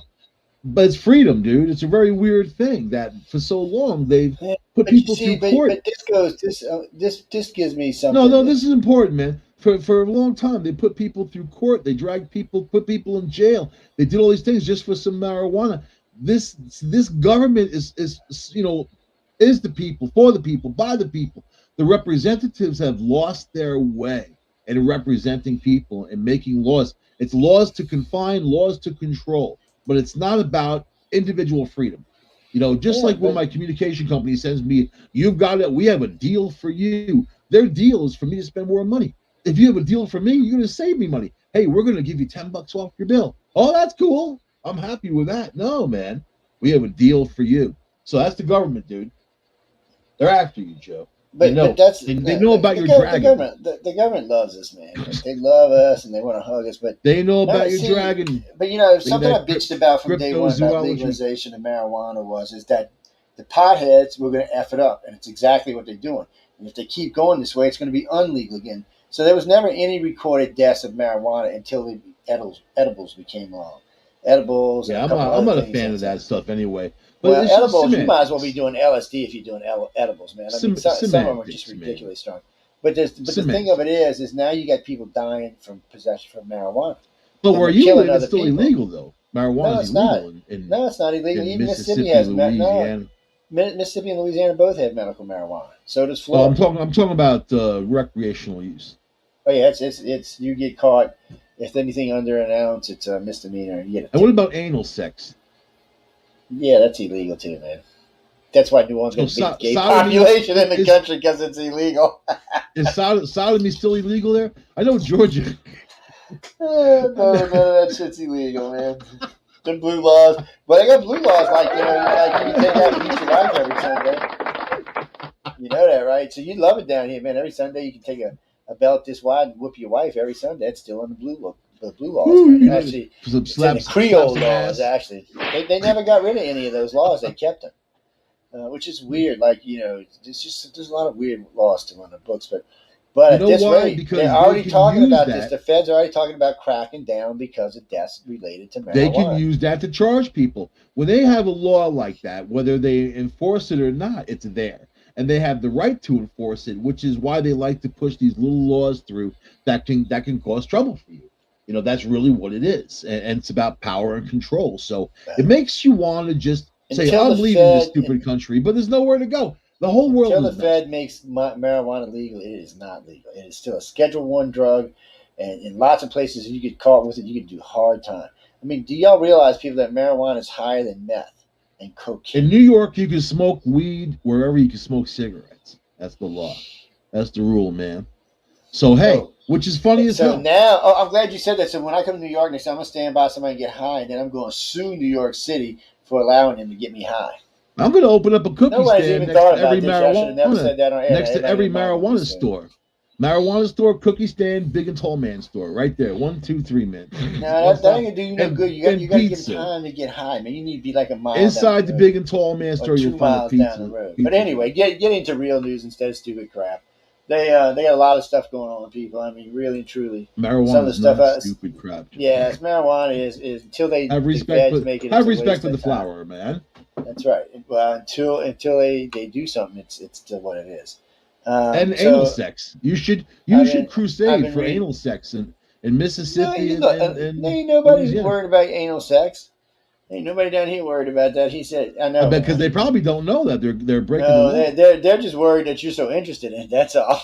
That's all they're worried about. If they're smoking marijuana and anal sex, isn't Coors beer illegal there too?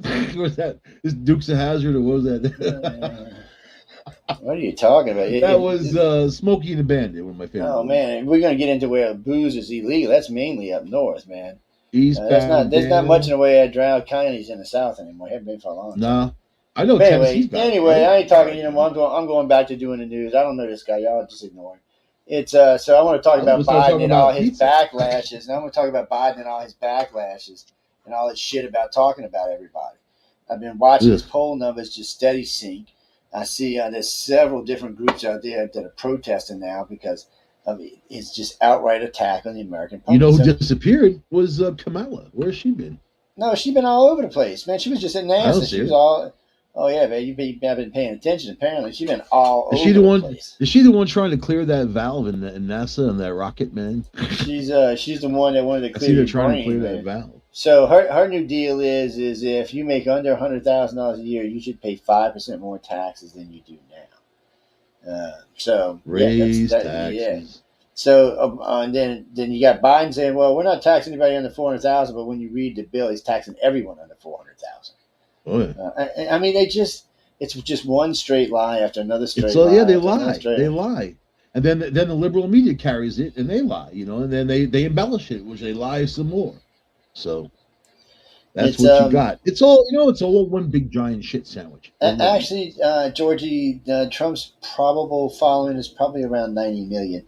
He had 83.5 million vote for him in the election, or 82.5 vote for him in the election, and there's probably another 10 or 15 million on top of that. If he can keep it together and play the victim for a minute with this FBI crap, especially since the FBI has been outed about protecting Hunter and doing all this other stuff that they've been doing. If he can keep it together and just say, "Look, I told you so. Things were good with me. We have a good plan," and he picks a banging VP, then he has a good chance of winning if he keeps it together. Right? And I agree, he's got to keep it. He's got to keep it together. And then here's more stories about growing backlash. And then we got FBI and Facebook handing up laptop story as political corruption. So now people are starting to call out the FBI for political corruption. So, see, once the people get involved, somebody's got to go to jail. So what they usually Dude, if you can't trust the FBI, I mean, really. Yeah. Well, you can trust the FBI. You just can't trust the top people at the FBI. You're talking about one of the pillars of justice. It has several pillars keeping up that house. You can't have a weakness in the FBI like that, especially one that plays political favorites and is going to lie, obstruct the evidence. I mean, everything that these guys broke laws, be huge felonies, but yet, where are they? I see them being called out, but it's just people are losing faith. Is all I'm saying. People are losing faith. Now here's your favorite governor candidate, Abrams. Illegal immigrants should be able to go to college. Yeah, she said they should be able to go to college on your tax money, buddy. On your tax money. I don't care. I bet she can make some nice food, man. I bet she makes some good. I bet she makes some good mac and cheese. No, she seems like someone who knows how to make mac and cheese. You know what? She'd be appreciative, Joe. She's been falling pretty hard in the polling numbers lately. And I guess statements like that's not going to help her. She's outspending that other dipshit 3-1. It's because she got Soros in them, and that's something else we've been talking about. It really and truly, all the states need to pass laws or actually the feds have passed a law where you cannot have outside money in an inside state election. If it's not a federal election, there should be no money allowed to swap hands. There should be no outside money going to a governor candidate because that's just the same as bribery, basically. So I don't even know why that's allowed, and it's just one of those things that needs to be addressed. She wants free college. Liberals would lose hands down. That's why.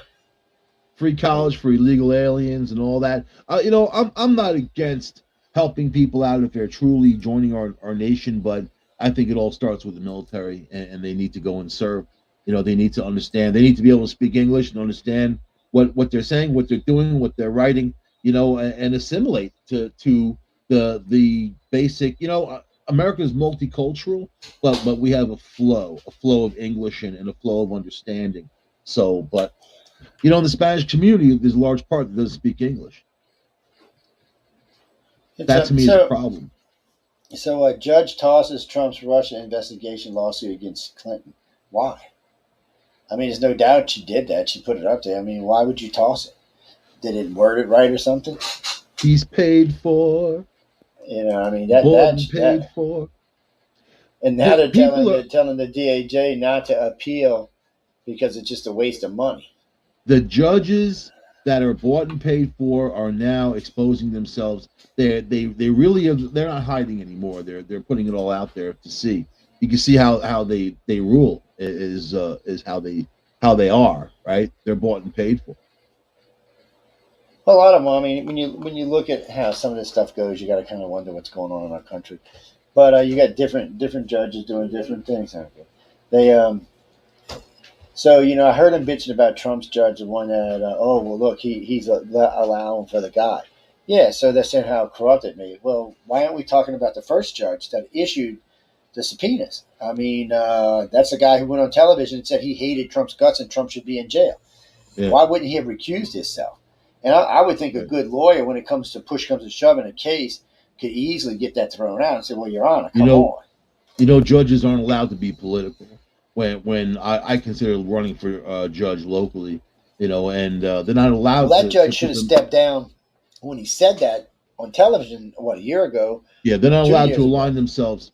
Even when Ginsburg, she made political comments, she got knocked back about making those political comments because they are not allowed to align themselves with politics, even though, I mean, they could be Republican, they could be Democrat and whatever, but it's just interesting how when they're running.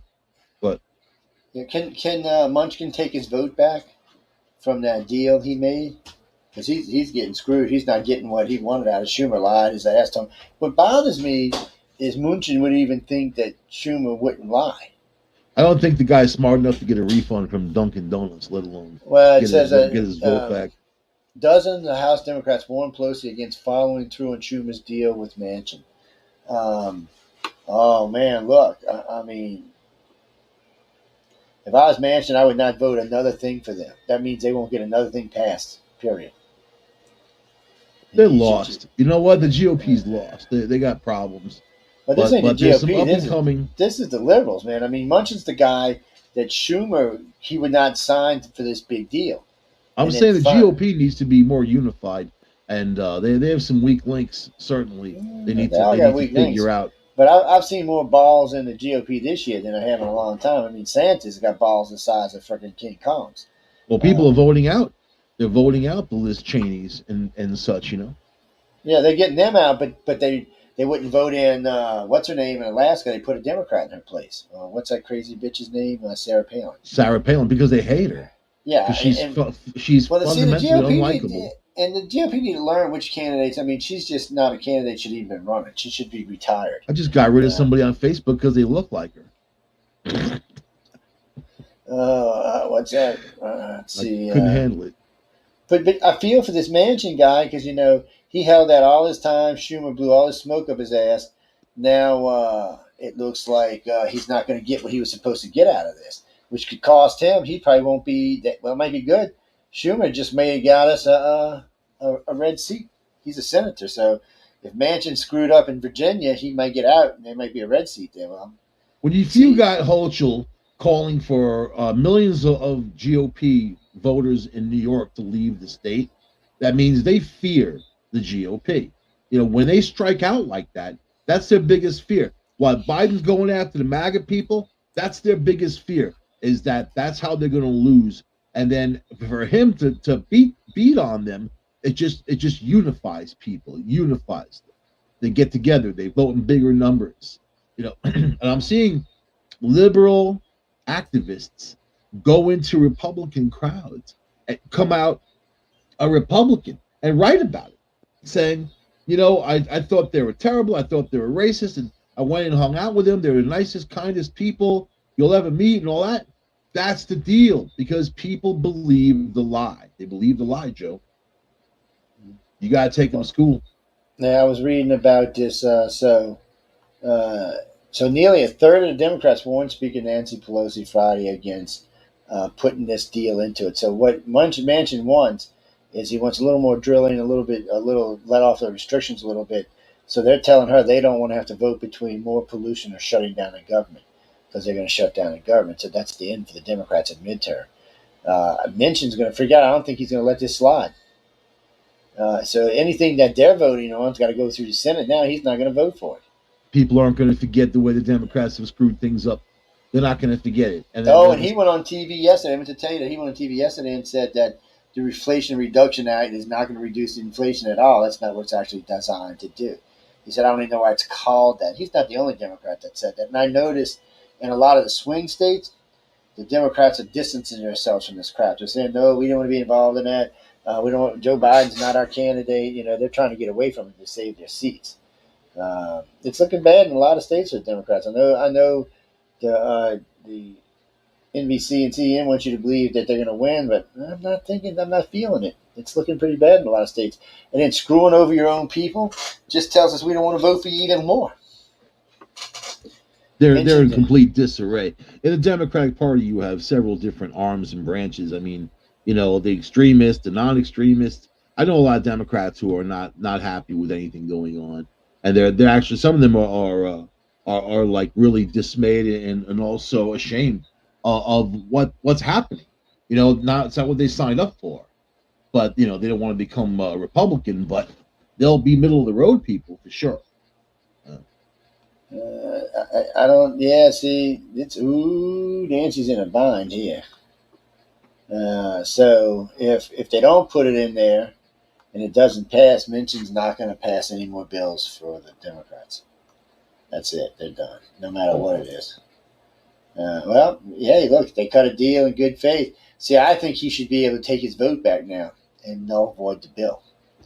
If they're not going to give him what he wanted, I think he should be able to take his vote back. So maybe he should sue because he was lying and say, hey, I want my vote back since I was lied to. They misrepresented things, didn't they? I mean, it's but it's not about horrible news right now. It's just stupid news. Ted Cruz nailed something fundamental about Donald Trump. I don't know what he's going on about. I like the fact that in the Ukraine, they're retaking towns, cities that the Russians had taken over, and they're fighting on.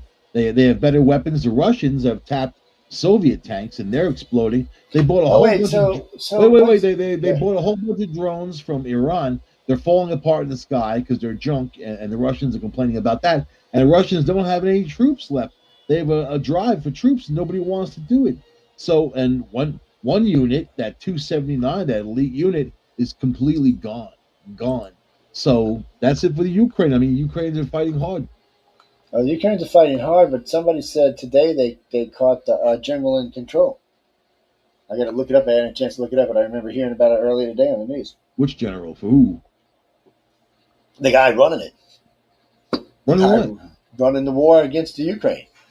Oh, the Russian general. Guy. Russian general. Yeah, they caught him. The big fat guy? They captured him. Whoever he was, he got captured. That big fat guy? They need a big truck to cart. That guy's like 500 pounds. I don't know, but they said they captured him, so he's full of borscht. I don't know what the hell he was doing in the Ukraine. It would be hard to have a 500-pound prisoner. It's I know. Supreme Court, Sotomayor lets. I'm just saying. Oh, wait a minute. Sotomayor sided against gay people? What's going on here? Sodom and Gomorrah, what? Yep. She was the deciding vote. Supreme Court, Sotomayor lets Yavesta University bar LGBT student club. Sotomayor? Is that what you're saying? Sotomayor. Sotomayor. Sotomayor. I call Sotomayor. Her name is Sotomayor. She's man, she sided against her. I thought, she's Catholic. Let me tell you about Catholics or people who have religious conviction. They're not down with all this other stuff, and that's what I get when I see all this. I'm like, that's against my religion. That's my new term. I have 2 new terms. When people ask me for advice, I say, get a hitman, or the other one. Oh, look at that, poor babies. What baby? I'm talking about the poor LGBTQs being discriminated against. We don't want these poor people being discriminated against. Everybody should have free rights. It was a Jewish college, by the way. That's why she agreed with it. Of course. There's only 4 million Jews in the U.S., but they control an awful lot. They're a very powerful group of people. You have just religious arms that are so powerful, and that's a problem too if you think of it in terms of representation. Unless you're Jewish, then it works out really well for you. Pence blasts Biden's Philly speech. Everybody's on Biden's ass. I don't know who told him he should make that speech. That was just stupid all the way. The one where he threatened half of America, threatened us with our lives. That's what I heard. I heard, join us or die. Join us or be destroyed. Join us. I mean, we'll take your livelihood away. That's destroying. That's killing someone. A man's livelihood, a woman's livelihood is their life. And for Biden to say these things and be so angry and focus that anger with that red background and all that and imageries and everything to these people, I felt, as a middle of the road person, I felt threatened. I felt like that. You have to join their view and their party and do what they say and their agenda, And if you're an original thinker, or if you're with a Trump or whatever the hell you're with, then you are the enemy. He made that clear of who the enemy was. Oh man, since we talked last week, more Americans disapprove of Donald Trump's. This is Reuters, by the way, people. So this isn't Reuters is really kind of left leaning, but they become very liberal. Yeah. Yes, they said 58% of America disapprove of Biden. Only 39% approve. I wouldn't believe any of that stuff. You know what? I talk to people, and people tell me what they feel, and these are across the board people. So Reuters had him at his lowest, which is just a month ago at 36, but he bounced back up to 41 2 weeks ago. But he's back down and he's falling. He's not coming up. He's in a precarious situation. Most Americans see Trump's MAGA as a threat to democracy. Really? Where's that at? I don't know how you can stretch that or figure that out. That MAGA people are a threat to democracy. What I see as a threat to democracy are, for instance, these criminals running through the streets, killing people, attacking people, robbing stores, doing all the things. That's a threat to democracy. Making the streets unsafe is a threat to democracy. So taking more money from your pocket, your taxes, is a threat to democracy. But that's just good publicity if that many Americans think that. But that's not what this poll shows. So right now, and this is Democrats and Republicans, 30% of America thinks the economy needs to be addressed. 36% of Republicans, 25% of Democrats. So that's actually 55%. But I don't know what the 30% is. But so the number one thing on this election is going to be the economy. If that's the case, it's going to be a wipeout for the midterm. Environment, they say, is next, which, by the way, Republicans and Democrats are equal. Only 14% each, by the way, are interested in the environment. The overall environment interest for the country is 8%. Abortion rights, everybody was going on and on and on about abortion rights. Abortion rights and crime are equal at 7%. No one's even talking about it anymore. Yeah, so it's at 7%. Immigration is at 6%. I would think that it's a bit high. Now these are Reuters numbers, and but still, Reuters is trying. I noticed Reuters and CNN. It's hard on their asses, but they are trying to get more in the middle because they realize that America is disgusted of all the lies. But yet they have the Trump butthurt syndrome, and they can't leave him alone. They have to be negative towards Trump. You can just read any article from these people, anything that they do, and it's all negative. But what? So in his administration, what did he do that was wrong? Did he hurt our economy? Did he get us in a war? Did he destroy us in any possible way? Did he hurt us in any possible way? So they're just saying, I don't like him. I don't like him, which is fine. But his administration was top notch. It was top flight.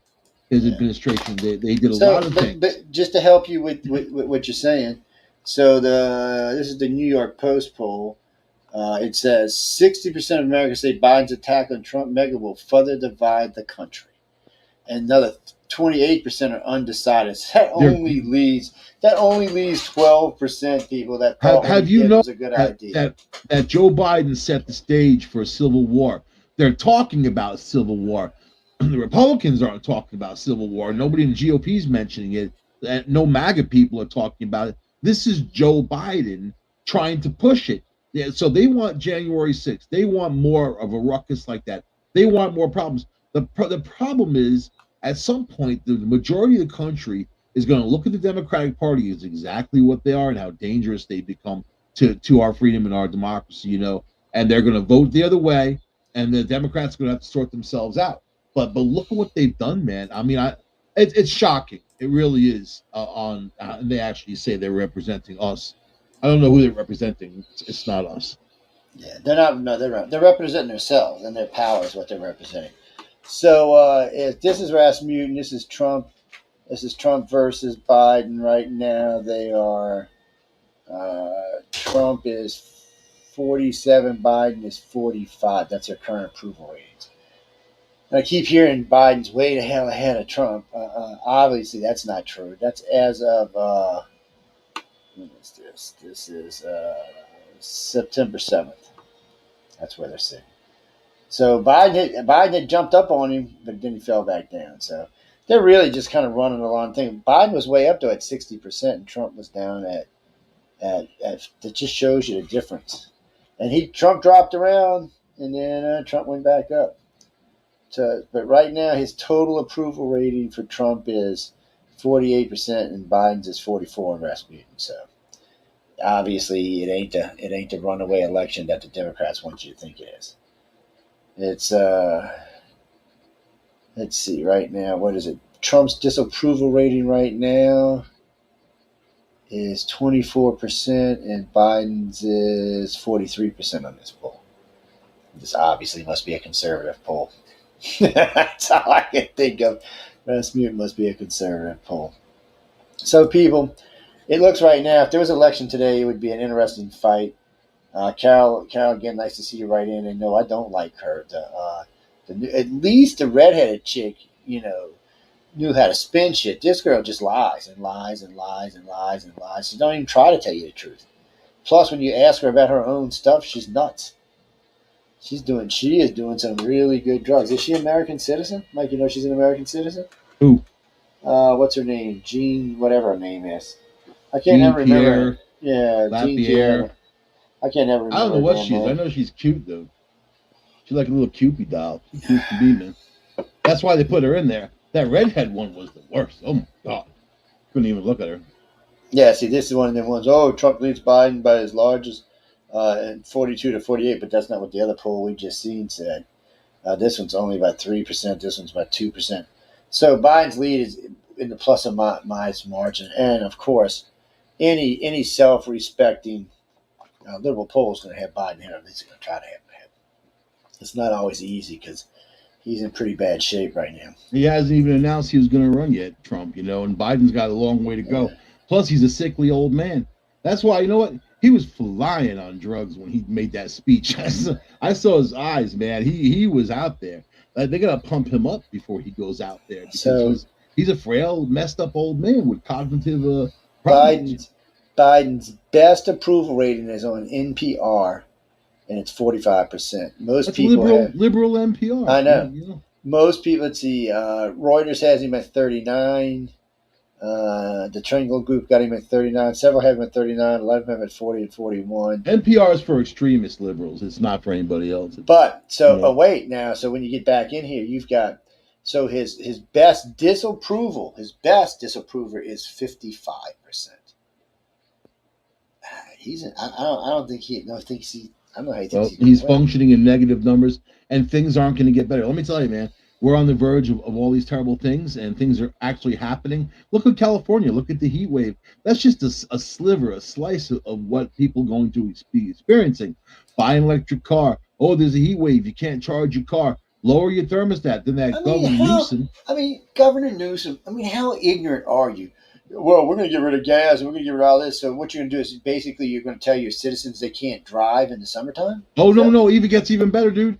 I'll tell you how ignorant he is. Then he gives a press conference in a blasting air conditioning room where he had to wear a fleece jacket to go on to tell people to raise their thermostats, shut their power off, and do all these things. So you suffer. I'm doing all right. F you, have a good night. F you very much. And that's pretty much his message. Oh, man. Reuters economic poll got him at 38%. Man, that's a lot of them got him at 39. Politico's got him at 39. Damn.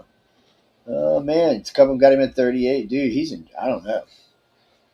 NBC's, we're talking NSNBC's only got him at 42. I don't know anybody voting for him. NSNBC's lying as much as they can. And at 42 they're lying, but that's as best they can do. Did you see his Labor Day message? His little thing, there was like maybe 12 people there or something. He can't even attract a crowd or group. He's the president, for God's sakes, and he can't attract a group, So it'll be interesting. I don't think Biden's going to have the gas to run, literally, to get through the election. Here you go. This is today's from Reuters. This was taken 1,300 adults living in the U.S., 397 Democrats. 411 Democrats, 397 Republicans, 195 Independents. His approval rating is 39%. 61% of them said the mega speech has severely divided the country and may help for Trump to win by rallying his support. It pushed me over. That's an MSN poll, yeah. And that's it pushed me over. You know I don't know what? what to tell y'all, That was guys. it drew a line in the sand. It really did. It did. You know, It did, and it was just whoever told him he should do that was just wrong. It's not going to help him long term. It's just going to bite him in the ass, and he the probably didn't country's even know aggravated about what the hell he was reading while he was reading it. You know, off his teleprompter. But you know, yeah, Biden's an idiot, and the whole thing. They're all puppets. They're all puppets being controlled from the big power. So whatever, man. I see it as a huge mess. It's going to be more of a mess. I don't know how the Democrats are even going to allow him to run, especially with it. So, with FBI getting involved. We have to know who knew, if Biden knew, and they tried to suppress all this and obstruction of evidence, and also how far it goes. All these things need to be found out. You know, this is something way above what even they accuse Trump of. They still can't figure out about his documents and what was illegal and what was this and what was that. You know what I well, mean? you heard what that admiral said. He said he was pissed. He said, "Wait a minute, let me understand this. You have unclassified FBI agents looking at top secret government information." He said they don't even have classified. This guy was pissed.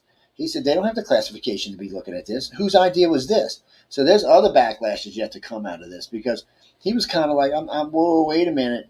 Because, they are classified. Even the DOJ's classification is not high enough to look at these documents. So how are they letting just lowly FBI people look at them? So now they're really pissed. So I don't know what that's going to come out of that. That's going to come down the line later on. I don't know what's going to come out of, oh, here you go. Here's your girlfriend again. Why Meghan Merkel might not attend the Queen. Who gives a shit? Nobody even likes Meghan Merkel. Now let's look at this one. Russian troops deserting in the face. Oh, my God. In face of the counteroffensive. So the Ukraine's put on a counteroffensive and everybody's hauling ass, huh? So in this article, it's talking about in this last war, 200 of the Russian soldiers retreated away from it. 100 just surrendered. Some of them want to fight for the Ukraine. But it's making me nervous because Putin's not a nice guy. Oh wait, here we go. Here's a follow-up. Putin ally reportedly admits to making mistakes and are worried in light of the Ukraine military gains. Yeah, because you're going to die just like everybody else. Well, this is what's happening there, right? We're headed into winter. You know, the winters there are incredibly harsh and horrible, especially that northern part of Europe. You know, where they shut down gas pipelines, they shut down other fuels. These countries are going to have a hard time just keeping people warm. So all this is going to happen and put pressure on the whole thing. The ground's going to freeze there. It's going to put more pressure on the troops, especially Russian troops. They don't want to be there. One passionate troop fighting for his country is worth 20 paid troops that don't want to be there. And then a lot of them aren't getting paid. Their tanks are blowing up. We just gave them a whole bunch of more shipments of those razors and crazers and crazens and raisins and whatever, man. Here's this missile, that missile. And that's our junk. That's the stuff that's the first stuff we use. It's kind of funny that Russia and China both have to sit back and say, the United States, oh my God. So now did you see Japan is making all these missile boats? And they're going to be done in a couple of days, how fast they are. And so in a direct response to China, Japan, for the first time since World War II, they weren't allowed to do anything like this. Are making these still aren't supposed to be doing without our permission. They have our permission. Massive super carriers, missile boats. So I think that China needs to understand that right there is that Japan, they don't mess around. The Japanese don't mess around. They got a 96% conviction rate in Japan if you commit a crime. And a watermelon costs $1 million. That watermelon. I see Putin it's square. I see Putin gave his condolences to the Queen. Yeah, but did you see he didn't honor the other dude, man, with the poop on his head? This story's. Oh yeah, I know. Well, he didn't know why. He wouldn't have even had his job. You know what? He didn't even allow him a public viewing there. So there's some stuff there. He didn't visit him. He didn't go to the funeral. No public viewing. Yeah, because if Putin would rather Russia be the communist, the Soviet right? Putin. That's Putin's world. So he needs to reject anybody. Needs to reject anyone that went that direction. which shows you his mindset. Their allies are saying he might have a year if he's lucky. Ukraine looks like they're going to take, if they can take Crimea and they can take these areas back. I mean, wow, that's pretty heavy. I haven't seen any of Russia's big shit come out yet. Unless they just don't have, I haven't seen any of their really good jets. They just rolled 2 of these super carriers that they from the Soviet era. I think they're from 1981. they retrofit them. They're nuclear powered, but it's enriched in uranium, so it's very difficult for them to function and operate. In these terms today, they carry a lot of armament. They're top heavy, all that stuff. So they're rolling them out, but the other side says, yeah, we can sink them pretty easily with a torpedo. So here's another. They got those Neptunes. This is the deal. The Ukrainians are using an American tactic. When we were fighting the British, Americans hid in the bushes, in the trees, and whatever, and whipped out their guns and shot them back. Ukrainians have these shoulder launched weapons, man. I mean, it's very difficult. Oh, did you see about the HIMARS? The system. So Ukrainians built fake HIMARS, so the Russian planes are blowing up these wooden HIMARS, thinking that they're the rocket systems, man, while they're moving these other things around. These guys are smart. They're sharp in all this. I like the strategy. You know what I mean? Yeah, it's I don't know. All this stuff is getting crazy lately with the Ukraine. This is another one. Wait, I'll read that one in a minute. Oh, wait, I got to read this one first. Biden's speech worked. Nearly 6 in 10 Americans agree mega is a threat. By the way, this is off a Salon. This is so left. So if they're saying 6 in 10, that means it's like 2 in 10. Salon. Salon is so left that it's not. And if that's the best they can come up with, that's just sad. We don't like Trump at Salon. Munchin's approval and free fall. Yeah, Manchin's approval ratings and free fall after inflation. You probably cost yourself your job, dude. I think he realizes it now too. He should have never gave in. Ukrainians cheer Russian defeat after General told Putin they backed war. Wait, what? People, learn how to write an article. Ukrainians cheer Russia's defeat after General told Putin they backed war. A lot of these articles are written by AI systems these days. You know that? So that's why if they're choppy like that, it's usually AI malfunction. But yeah, that's. Wait a minute. I got to read this. Wait a minute. Video footage from Ukraine appears to show residents in areas previously occupied by Russian troops cheered as they're liberated by the Ukrainian socials. Also, you see Russian troops cheering as they're liberated from the Russian army. What the hell? Jesus, people. Oh, man. Because they don't want to fight. A lot of these kids don't want to die over something. I mean, Ukraine was part of the Soviet Union. They don't want to kill these people. They're practically Russians. Saddam Hussein had the Republican Guard, right? The 4th largest army in the world that he boasted. When we went in there, much of those people surrendered. They didn't even fight. They threw down their guns and surrendered. They didn't have the heart to fight. They didn't want to do that, be part of it, or they didn't want to get slaughtered. Especially, what? I think people don't understand the power. If we gave the Ukraine a bunch of Apache helicopters, I think it would have been over and done with a long time ago. But we just started a nuclear war, so we couldn't do that. But it's the balance of power, isn't it? It's power. So then this guy's got nuclear missiles, that guy's got nukes, and they're not afraid to use those nukes. And I bet you Ukraine regrets giving all their nukes back to Russia. Well, I think you know what? You have to look at alternate means of attack. The fentanyl in the United States of America that's killing so many, and then innocent people getting it, just touching it and dying and things like that. That's happening. The whole COVID thing as the economic killer it was, in the United States and around the world and other places that some places won't even be able to make a comeback, and it's still out there alive and well. So there's things like that. You know what I mean? There's other attacks that if you want to look at China as the aggressor. They're the ones who mainly make this fentanyl, So, and then the open border, China as in deep shit, is what I would look at. The open border, people are smuggling it over. So I mean, we just need to tuck in, and it's kind of funny that I don't think conservatives are asking for anything that's more than what's there. They're just asking for enforcement. You're gonna love this one. You're just gonna. This is from Newsweek, a decent source. Russians employ helicopters to capture their own fleeing deserters. Not to fight with the Ukraine, but to capture their deserters. You must contain our troops and keep fighting on. Oh boy. We thought man. Russia was a huge power and a badass. I mean, to hear people talk about it and kind of say, "Wow, look at how weak they really are." No, but I've been saying this for years. Russia's got 180 million people in it.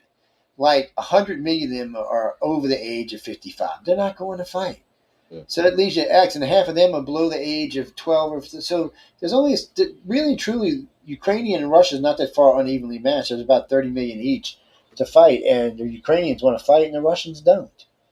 And now, when Russia was the Soviet Union, it was a powerful country with a strong navy and a strong military, but still, it would have never went up against the United States because it would have lost. Seeing this just shows the world, like, oh my God! Not only would they have lost, they would have lost faster than Iraq did. Or Iran did. So the Russian people don't want the Soviet Union back. They want democracy. Yeah, but China's got to be rethinking this now, because this was supposed to be China's ally against the United States. So the only thing Russia can really bring to the table anymore is 4,000 nukes or 5,000 nukes. So this is the real question: how many of them nukes are feasible? Because we've seen. They use them and all that nobody wins a nuclear war, really. But that's not the question, because if once launched, it doesn't matter. It's right. How many can Russia actually launch that we can't sit down? Well, first off, I've heard surveys saying that Russia will not even get more than 1/3 of their missiles off the ground, and even out of that 1/3 they do, probably half of them will fail on detonation. He said a lot of these missiles are just like their tanks and shit. They're 50, 60 years old now, and they've just been sitting on a shelf or sitting on a warhead, being taken off, put back, taken off, clean. But everybody forgets. For 3 decades, Russia had no money to keep up with this. They've just now got money to start dealing with their nukes. I'm sure that you have agents, within the CIA that are reaching out, talking to who they think is going to take over for Putin, because there is going to be an end to Putin. And then when that next leader comes over, you're going to need a smooth transition. And then they're going to pull out. The oligarchs, they're suffering. They're losing their ships. They're losing their money. And if this drags on any further, it hasn't been a year yet, but you get to that year point, that's a long time for this destruction to be going on. And with the Ukrainians taking back so much land, punishing the Russians, blowing up their stuff, blowing up their generals, blowing up their colonels, sending people packing. These troops are crying. A lot of them are very young because they lost all these other soldiers. And wow, you thought that they had so many. They're listed as having 2.5 million, and from what I see, they sent about 150,000 about that into the theater, but they lost most of their tanks. They lost most of their support vehicles, their lines of support. It's a losing venture. The only thing you can do is pull back and grow and get stronger, But they're not going to pull back now, because the Ukrainians will come after them. Right. The Ukrainians have taken. They've taken 1,000 kilometers, about 500 miles of territory they've taken. But I'm saying Russia has lost the ability to shore up their borders, to pull back. They've lost their ability. They're vulnerable now. They're very vulnerable. And if somebody else decides to march in there and attack or mess around or do whatever, because they got issues with Georgia, they got issues around with other theaters. I'm telling you. This people are watching. Let's just say that people are watching. The China's watching too, messing around with Taiwan, poking them with a stick and all that. If China was serious, they would have went in there already. China's scared. China don't want to get into this mess that Russia's into. Jesus, they thinking, oh my God, no, we don't want to get into this mess. No, they'll get pounded. They think that they're strong. They're not. Their troops don't even want to fight. They don't want a. But I'm talking about China. China does not want to get into China. Chinese troops don't. The people in PLA don't want to fight. They don't want to fight Americans. They don't want a war because they watch. People don't realize, but the world's watched America for the last 60 years just dominate, and we're not going to stop. Here's a news flash for everyone out there: the Chinese don't hate us. They don't hate the U.S. They don't. No, they want to be us. That's the problem. Right. They want us. They want to have good food, good water. They want to have clean air to breathe. They want to be Americans. That's what they want to be. They deserve it. They deserve to have those freedoms. And there's their government that's keeping them back. It's their government that's making them suffer and controlling them. That's what the deal is with China. Same thing for Russia. But they're moving towards democracy. China don't realize it, but if China would just become a democracy, then they'd have it made. They would. I have friends in Russia, and they say people aren't really being informed, which is that they cut off their internet, so there's no outside news headlines coming in or whatever. They're controlling everything, and then in the local news, they talk about the Ukraine as the aggressor, the Nazis who attacked Russia. That's what the narrative is. Well, yeah. Well, they were saying that's the reason they were going into Ukraine was because of the Nazis. That was the whole thing. What the hell is this? Okay, hold on. Let's stop this. We're gonna play this right quick. I want to hear this. How do I get back in here?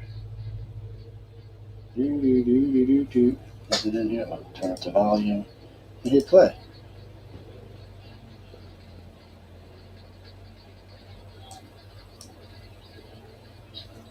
I hear nothing. I hear in the background. It's not clicked on the screen, man. She just found out that the Queen died. Your volume's off on the clip. I can hear it good. The lower right, yeah, but I can't hear. It's all here. Let's make sure. Maybe it's not clicked. Let's go see. Hold on. Where's the share button? It's gone.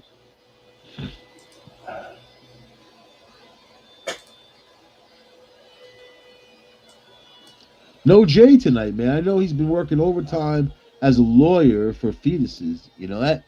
And there's a lot of action out there, he says. They need representation. Yeah. Well, why can't you hear it? They can hear it. I can't hear it. If I can't hear it, they can't hear it. No, they can hear it. I just had people tell me they can hear it. I don't know why you can't hear it. Oh, I can't hear it. They were hearing pretty good, apparently. It's maybe let me turn it off now because we're not watching anymore. But I'm on the air. That was Jean there, and she was talking about the Reduction Act, which nobody cared about. And somebody said, "Well, what about the Queen's death?" And she's like, well, "What do you mean?" She's like, "What about the Queen's death?" Well, has it been confirmed? Yeah, it's been confirmed. So wait, this woman had gone on stage, and the Queen had died a couple hours before this, and had no idea that the Queen had died. This is the woman who tells you that no one's crossing the border. This is the woman that says that we have more oil than we need and gas prices aren't expensive. I was watching some news earlier, and the governor of Georgia, was it Kemp, whatever, and he's like, "We're here mourning the loss of the Queen." I'm like, what are you talking about? More in Georgia, Georgians are mourning the loss of the Queen. Some of us love the Queen. Thank you very much. Some of us love the Queen. The Queen is cool. She's our Queen too. Even though I was reminded we're not part of the Commonwealth. And yes, I said we most certainly are part of the Commonwealth. We're just the quiet part of the Commonwealth. You're way off base, man. We had a whole war to get rid of their asses. And no. Yeah. Think about what you just said. Think about what you just said. We did a whole war to get it away from the asses. And what did we do at World War II? Jump so far up their ass we couldn't separate ourselves from them. We saved their ass in World War II. They didn't save us. We became so entangled with their military and their money that without them, we would be at loss. No, we didn't have to. We just did it because we love them. We loved the Brits. We missed them, so we went back to being part of the Queen. We loved them. That's right. We loved them, so we went back to just, with the unspoken Commonwealth. We're going to let them get their asses kicked. Russia reinforces Kyiv to counter on Ukraine push. Ooh, look at these badass missile launches they're bringing in. Nobody needs a monarchy. Nobody needs royals. The British colonization and all that stuff and everything they got involved and all the people that died and suffered, and then they're just a bunch of goofy inbreds. So yeah. Nobody needs it. Oh wait, now one of the CNN's reporters died. Man, they're just losing people left and right over there. Was it that Don Lemon? Did he commit suicide? No. I see that guy jumping off the Empire State Building. Wait a minute now. North Korea allows automatic nuclear strikes to protect Kim. Ooh. Now you see, Trump would have been don't they all over realize that they're going to nuke him too? They want to send soldiers. He pledged 100,000 soldiers to Russia. Russia will tap them. They'll take them. But these soldiers also don't. They're not seasoned. They don't know how to fight. They don't understand a war. They've never had one. They're North Korea. They just stand on the border and stare people down. That it's not a staring war. I've done that when I had a cat. stare. Have a staring war with them. That was my life. But you know what? Staring war is not going to work. And the real soldiers shoot real bullets. And these Ukrainians are going to be like, you're coming to destroy my country, you're going to die. And that's their attitude. Hey, man. So they've lasted this long. So we're sending all of our armed vehicles over to the Ukraine, all our old ones. That's good. We're clearing Biden wants to start World War II. Let me tell you something, Michael. The first time a piece of U.S. equipment crosses the border of Russia, we're at war. It's already happened. We're going to war. No, it hasn't happened. It has happened. Putin already made a big speech. Russia's also crossed the border into Poland, by accident. That's not our problem. That's NATO's problem. The Ukrainians took our HIMARS and then sent those missiles into Russia, who blew up. And that's when Putin stopped them. Putin got on television and actually called Biden and told him, if another one crosses in our territory, we will consider it an act of war. And it hasn't been one since. But if we are the arms dealer that I think we are, they should be able to buy whatever they want to buy from us.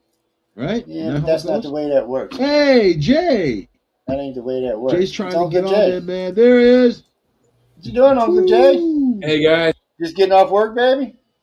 Just got here. Stop taking him out, doofus. Can you add him?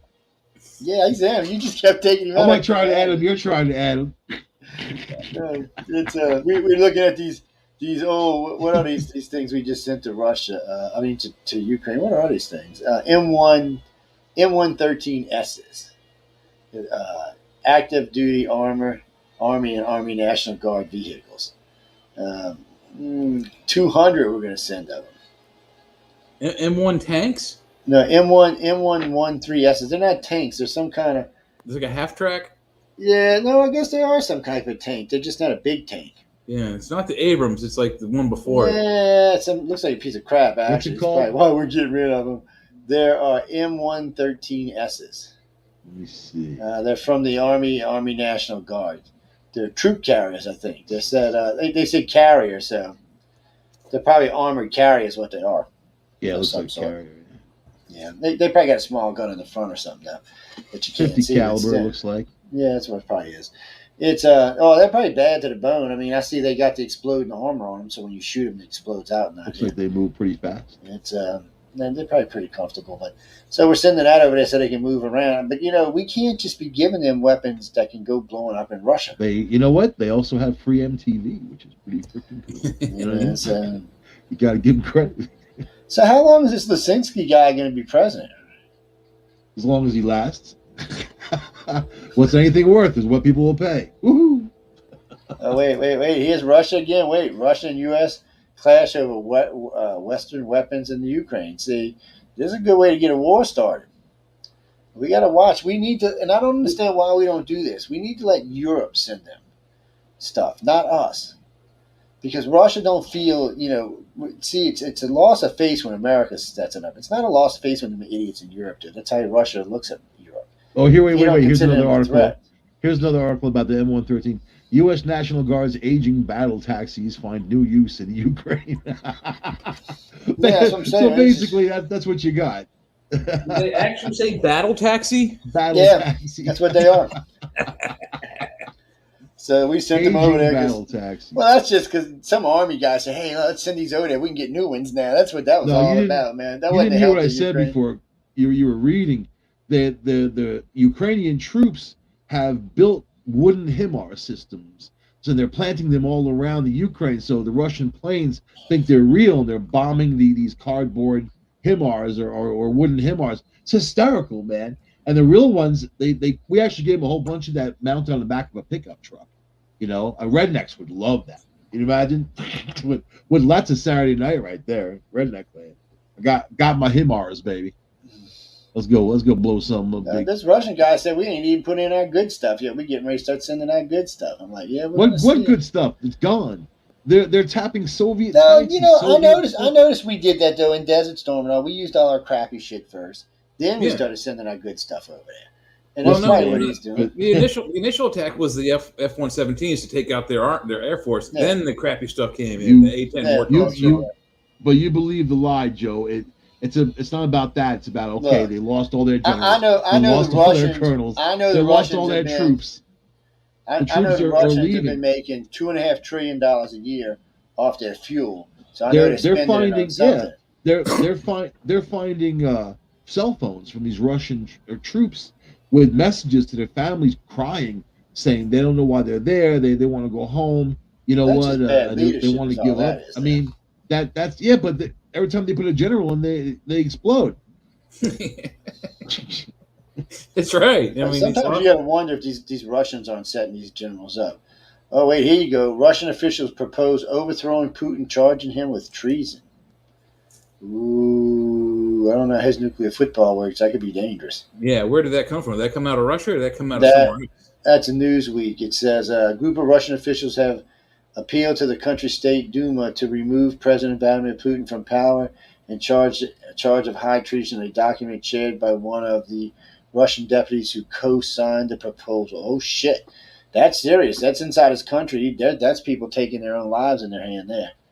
Yeah. It says a group of Russian officials have appealed to the state. They're trying to get rid of him. In a tweet published on Wednesday, Nikita Mutucci. If they can push this off on Putin, they can save Russia. But if they can't, you know what? But if it continues, I mean, the Russia's done. They're economically and being any kind of power in this world. So I don't know. So wait, this guy he's the deputy of Smolensk in St. Petersburg. These are officials. These are serious officials that are sending this in. They want him charged with treason. There is a bunch of them too from several different provinces. So he can't go around killing all of these. That might start a war inside his own country. I'll see you in the gulag. Say hello to Brittany Griner. They're saying that he did not have the support of the people in the invasion of the Ukraine, and that we should not be in the Ukraine. His decision to start military operations led to the death of Russian servicemen, Russian equipment, and has helped the expansion of NATO all the way around their country. We'll see. You're damn right. The very thing that he didn't want is what he got. But based on their government system, they don't get the people don't have a say. He can do whatever he wants with the troops, right? Yep, pretty much. But he also said that it also helped Ukraine get $40 billion in weapons and growing. So they're right. Money. I mean, he's weapons, money too. He's hurting their country, but more than likely, most of these guys who signed this will end up dead somewhere, run off a road or something. I think that Jay needs to expand his practice to the Ukraine, because I know that there's a lot of fetuses there that need representation, man. And I'll go be your driver. I'll be the driver. You be the fetus attorney, and we're going to go and help those people. Yeah, we can also open up a whole new line of K visas so that those girls can come over here and get married. Yeah, a lot of attractive Ukrainian women, even though I haven't seen any yet. There are some pretty ladies over there, that's for damn sure. I've seen them lined up, but I'm not seeing the ones they're talking about. Right. Not the ones who email me. I'm looking for a date, honey. Oh. I had this Russian chick hit me. You gave out the wrong email then. Remember back with Google? What was it? Yahoo. Yahoo Groups. They had Yahoo Groups, right? There was some group I was in, and then this chick, really gorgeous, of course, whatever. And then she's like, starts talking to me. She's from Kazakhstan and all this stuff. So I like just kind of going along, laughing about it. And then she's like, "Could you send me $750?" Yeah, that's the pinch right there.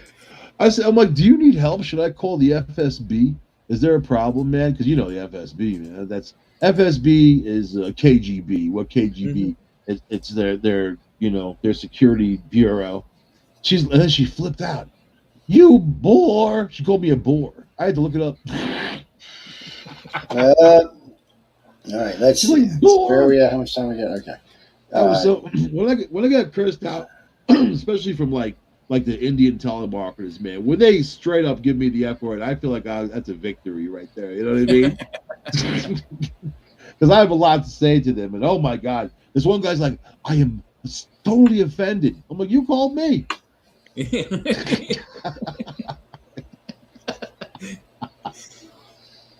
Oh my God! I won't repeat what I say to them. Of course, you probably can on air anyway. I will release a manual though for people who are curious about $1 for the manual. You know what I mean? Like 100 great responses. Already, we were just talking about them officials, right? Russian official who plotted to overthrow Putin, summoned by police. This story ain't even hit the press, and they're already after this guy. I mean, I don't know how you get ahead in Russia. I mean, he's got too much control, man. See, the way you get ahead in Russia is you do something like this, and then Putin sends a secret police after you, and they lop your head off. That's how Putin gets ahead in Russia. Most people now think the United States is headed for a recession, regardless what. Already in one. So well, these are the Democrats now whining about it. Yeah, Russian. Here's a good girlfriend for you, Mike. The View host Sonny Hudson criticizes Queen Elizabeth for crown of privilege jewel. I just got a new job as general in Russia. Look at that. I've been looking for a long time, and then Department of Labor sent it to me. Vladimir Liskinsky says no experience Ukraine necessary. Forces have taken more territory. Yeah. I do have experience. They can look up my record in Command and Conquer, General Angle. Did phenomenal, man. I hold on to my resources. I kill the enemy. Tons of strategy. They can look me up in the risk too.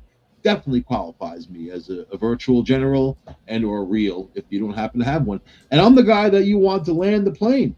I may not have flown a 747, but through the virtual reality, I know how to land one and take off. And take off and shoot people on the ground as I'm doing. a little Grand Theft Auto going on. With a 747, though, they don't have bullets on them.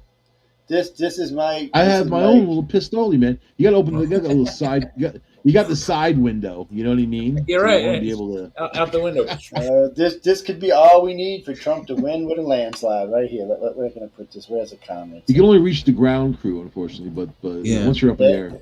There you go, Michael. This is all you need for Trump to win now. This is all it'll take. This one little sentence right here, if it ever publishes. What's the sentence? See it? So it just popped up in the comment section on the page. Oh. You can't see. You got to read it, man, to know what it is. Oh, man, what are you going to do? Chad said those guys had a 30-millimeter cannon. 30-millimeter? It didn't look like it was that big. I don't know, man. I had a 30-millimeter round that somebody gave me. We got to teach Mike how to read comments and the thing. What do you want, a phone or a computer or what? This guy worked. He did the tech writing for the B-2 bomber. How cool is that? Look up in your right corner there and click that button that says comments. Here, wait. You know what? I'm looking at the comments. Chad Palmer put a comment at 11:39 saying they have a 30-millimeter cannon. I just posted it so you can read it right there. CNN is shifting right, and now they're going over the people they're going to hire. They're shifting right. They may be the next Fox. We should apply for jobs, all three of us. Yeah, I know. Huh? So changes spark chatter of CNN shifting to the right. Major changes at CNN in recent weeks have sparked chatter in media. Oh, this will make MSNBC nuts because this was their fallback guy here, CNN. Anytime they got in a bind, well, CNN said it too. Yeah, CNN said it too. CNN has nothing to lose. They have no ratings. They have nothing to lose. They're dead last. I mean, CNN used to be a premier. I mean, let's be honest. Okay, I had never heard of CNN before Desert Storm. Or whichever was the first one. Yeah, Desert Storm, sorry. All of a sudden, I turn on news, I'm flipping through cable one day, and I see this red CNN thing, and I'm looking at the war, and I'm thinking, look at this crazy bastard. He's got his head over the balcony, hanging out, trying to get a shot of this tank rolling down the street, trying to shoot this thing in the sky. I'm like, oh, my God, look at these asses. They did serious reporting, not just on that, on a lot of the politics. They went after politicians. They were serious reporters, and then all of a sudden, for no reason, they went completely liberal. They somehow or another got a liberal in charge or in charge of everything, and they just went liberal. Yeah. Someone else took over. That's what happened. And it was just one lie after another lie after another lie. Ted Turner left. They got bought up. I mean, and that was it. And once you're bought by a larger company, they control you, and that's what you got. And these were liberal companies. Like 5 families control basically all of the media that you see. Mm-hmm. So it all comes down to just a very small group of people. and it's a controlled factor. They don't want you to hear what's really going on, see what's going on. They want you to look at their design of what's going on, But look at Fox. Fox is, some of the people I like, some of the people I can't stand on there. I really don't watch them, But during the coverage, the war coverage, oh my God, these guys got out there. That one dude was right there, stuff going off, bombing. I thought he was going to get killed, man. That talk about balls. So that's real hardcore journalism getting out there. But CNN, look at them now. Well, CNN says it strongly denies such a change is taking place, saying it's internally focused on objective journalism. If that's what they're going to do, if they're going to actually do objective journalism, then CNN will be worth watching again. But we'll have to wait. That's exactly what you're looking for, Joe. Right in the center. But yeah, it says, but recent high-profile air departures coupled with what seemed to be by some a shift in tone, the network's coverage is drawing intense scrutiny. It should, because look, it was a liberal rag. All the liberal rag did was put it in bankruptcy. So now they're going to take a different turn. They should do a bipartisan, and because when you have both liberals and conservatives on, you have better news because you can argue with each other. You have good panel shows. You can really break out what's going on and get the news out. I mean, watching NBC is a waste of time because it's completely one-sided. Fox depends who you catch, who's on. A lot of Fox journalism hosts are just one-sided, but there are some people in Fox that actually do real journalism, which is strange anyway. But there's none at CNN, and maybe there will be some, and there's definitely none at NBC. And I see that the ABC, CBS, and NBC news organizations for television are buckling up and doubling down, trying to get their 6 o'clock news hour back by bringing back real news and not just whatever bullshit was being said, trying to follow, like the guy said, well, we tried to follow along with the regular news about Trump, but, people don't want to hear that. That's not what they're interested in. Most people, there was a poll taken the other day that 75% of Americans said they really don't want to hear about Trump. They're not interested in Trump. They're more interested in who's going to fix the economy. And that's what they're interested in. So there's a lot of people being canned. A lot of them are picking on Biden now. Of course, let me tell y'all something, people. You ain't got to be anti-liberal to be picking on Biden. Biden just sucks. It's just all there is to it. It's not like he's doing a good job or anything.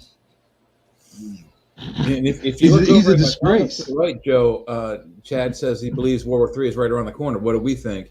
Did you guys? I don't know if you guys talked about it earlier on the show, but did you hear about the war games outside of Taiwan with Russia and China playing war games together? No, they need to play. Let them have a lot of fun. Let them get into it because China. Yeah, but in the same group, you've got the USS Ronald Reagan's battle group right there. Right, a little kiss down the road, man. So right, that's and interesting. They play those games wrong, just 1 inch too far one way or the other, and that could spark off a war. I've heard that battle group also carries tectonic weapons. Yeah, I would think that, but China, people. This is what people have to stop and think for a minute. Now, Putin's dangerous because Putin's got stage 4 cancer, and he may just launch a nuke because he's just pissed and he's dying. That's if he has a. Would you do it? Would you guys do it if you're terminal? No, I wouldn't because I got family. I got friends and family. I wouldn't want to like nobody. If you could just do it and not your country's not going to suffer. No, why would I launch a nuke and just nuke somebody? Anybody. No, that's not who I am, man. I don't want to go around killing people just for the sake of killing them. That's well, bad. Maybe somebody you want to nuke. No. Some business, some town. But it really wouldn't make much of a benefit, though. I mean, you're destroying an entire town. But it's way more than this. So let's look at it from a constructive point. I think Las Vegas. That would be my choice. Xi Jinping don't want to see Xi Jinping does not want to see China get nuked. I mean, China's only got 400 nukes to start off with, so we can shoot those down. So they don't want to get in the waters because the first thing that's going to happen is what happened to Russia. Boom! Everybody's going to sanction them. China's already got enough sanctions. They can't afford any more sanctions. Any more sanctions, they're back to being a third world country. They cannot have the United States and Europe cutting them off any more than we have. Think about it. They're starving now. If we cut them off anymore, they're back to a third world country.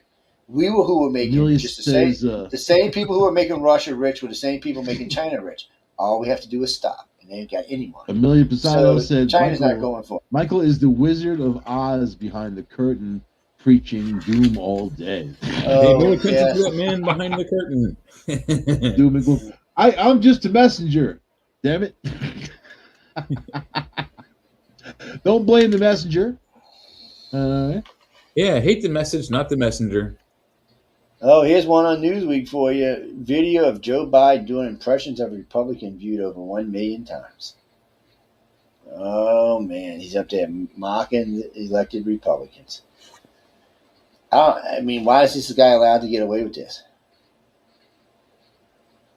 Because Democrat. Pick one. Wait a minute. Wait. Now, see, just total more bullshit now. $1.2 trillion bipartisan infrastructure bill was passed by a significant majority in the Senate. I thought it was 51 votes. And without Mnuchin, they wouldn't have had it. I mean, oh, man. Majority. Well, as these politicians, as the politicians get closer to the midterm, their jobs are on the line. Party or not, they want to get reelected. And they know when they do stupid things, or if they defend stupid things, or if they're part of something stupid, people aren't going to vote for them. They're sick of it. I think people have been bombarded between COVID, between fuel prices, between all these things that just have been going on. The morale of the country is very low. And then there are these bad actors who are Democrats who are playing these games, and just no care in the world, let people suffer as long as they're in control, as long as they have the power. They wanted the power. They got the power, and they screwed things up. Trump had us on a good course economically. They tried to stay to his course. They didn't want to change things. But look at the policies they've drawn up and how that messed everything up, man. So that's what we got. That's what we've got. And another 2 years of this, 2 years plus. Where are you guys going to be? I'm going to buy an island and call it Halloween Island. And it's going to be Halloween themed. People can come there. Halloween every day. And when it's Halloween, it's going to be even better. You know what I mean? So, and then people can work remotely and have fun in their Halloween village. Ha! Then I'll apply to America. Sounds like a good place. I'll apply to America as a sovereign country and say I'll keep my ports open to your ships, and they'll have to give me $1 billion a year just for that. You know that? And then boom, you're making money. you're in the cash at Halloween Island. Yeah. Oh, Mom, I want to go to Halloween Island. Nope, we don't want you here. That's our that's our tourism show. That's our tourism. Let me go through these. Let me go through these midterm Edgar polls. Allan Poe Boulevard is right. So the government poll says that the Democrats are killing the Republicans 38-44 in midterms. The RCPA poll, which is another liberal poll, both have us tied at. They have the Republicans and the Democrats tied at 44. Speaking of polls, we're going through all these trials and tribulations of life. We're doing all these things, so much mayhem in our lives, and then people in Poland unearth a vampire. You know what I mean? This female vampire, man. So anyway, people, just ignore him. No. There are people going to this vampire, rubbing their necks against its teeth, trying to become a vampire. That's how stupid people are. That's why I don't know if everybody should be able to get a vote, or responsible people, or only responsible people should have kids. All these questions and more, Jay will answer. I'm leaving it up to you, man. Yeah, I agree with some of that stuff. I mean, there really should be a test. I mean, we were talking about it a few shows back about some people using abortion as a birth control pill, but there should be a test. I mean, they test you in some states to carry a firearm. Why not test someone to be responsible for another life? I mean, if you don't have the attitude, you shouldn't be able to do it, right? Ever see the movie Idiocracy? I have not. This dude goes into What happened? That was my phone going off, making noise. No, oh, we lost Michael. Whoa, Michael left. There he is. Wait, no, and we lost him again. Stop. Stay.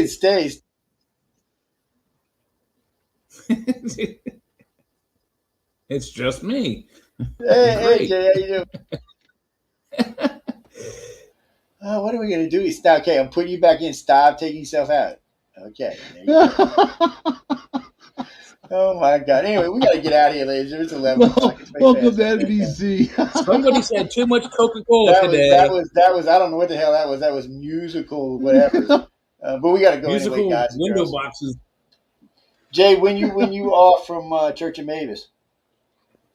I'm off the next 2 Fridays, and then Not sure the date, but 3 Fridays from now, I should be back on there. Okay. Harassing poor Jeffrey needs his help. You know, Wham just beats him up, man. She just beats Those him up. fetuses out there need his help more. So it's important. Yeah, okay. More important to work. Oh, if you talk to Jeffrey before I do remind him, we got a meeting on the 17th of Money's September. money. Okay. Yeah, I was going to tell him. I got a box from Llewellyn Press. I got a huge. I don't know how many books in it, but like it's this huge box. Good. We give it. I don't know. Where's my camera? I'd show you. There's a stack against my wall right now. I got 300 books plus the ones I had before. So I got about 400 books to give away already, and we ain't even got into the season yet. I gave away 5 the other night on UFO on the cover.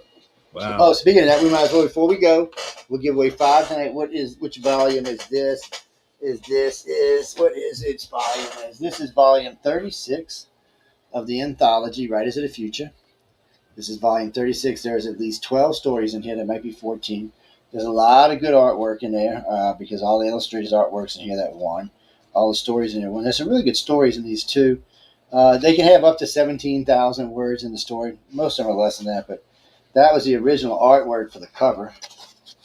That's just one of the illustrators. I don't know if y'all can see that. It's kind of dark. But there's lots of stuff in there. So we're going to give away 5 of these tonight. Okay? But all right. We're going to give 5 books away if you can tell us how much territory President Lizinski has taken back from Russia. It's an easy one. We talked about it in the show earlier. We even gave out the number. If you write to me at iCarCox.net, I'll give the first 5 people who get it right. Be sure you put your address in there. I think that's a little taxing, man. I just ask them what day of the week it is. I think that. You have when we get that shit wrong, man. What's today? Well, it's 12:03 here in on the East Coast. It's a different day for you. So you'd already be confusing people because you damn what East Coasters would be sending me the wrong day. We're already into Saturday, yeah. What time is it right now? It's still Friday here, though. Yeah. How about that? What time is it in London right now? 6 hours 7 hours ahead of us. 6 so hours. Like 8 a.m. Oh, now how's it 7 ahead? It's only 6 ahead of me. They're 5 hours ahead of us. Yeah, they're only 5 hours ahead. Yeah, they're 6 ahead because for us it would be 5 a.m. over there. And I do a lot of guests. For you, I love doing UK. For us here on the East Coast, it'd be 5. No, because they're 6 hours ahead of us. 5. Most my of the people friends I talk to them on the phone all the time. So do you know we got shows in the UK, right? Just in case you didn't know that. You know, London is 5 hours ahead. Weird World is ahead of ours. Where he lives in London, he's 6 hours difference from me. And he's on the air all the time. And since we get his show right every week, he's in crumpet country. It's he does well. There's we got a couple hosts over there, and then Michelle likes to do a lot of guests over there. Who? Michelle, she does a lot of guests from the UK. Them that group. What are they? The ones that do the Templar guys. They're from over there too. It's I gotta say, I've had some interesting. They were destroyed a long time ago by the Catholic Church. No. Actually, I guess there's still somehow Michelle found 2 of them. That's all I can say. Somehow she found 2. They must be really goddamn old. They are pretty old, man. The 2 oldest humans on the planet. Like the guy that Indiana Jones found in that cave with the Holy Grail. That was a Templar knight. I want That's to right. see He was ID, 1,300 years old or something. Yeah, Something lived forever. Like that. It's I don't know. It's ID.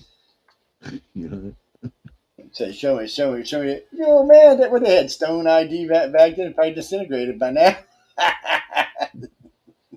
They're printed on gold. They're all about gold, man. Isn't it gold this, gold that? What was that, Cherie? Yeah, 5:05 a.m. Saturday, September 10th, 2022. Yes, I know it's 5 a.m. We do, like I said, we do a lot of guests over there.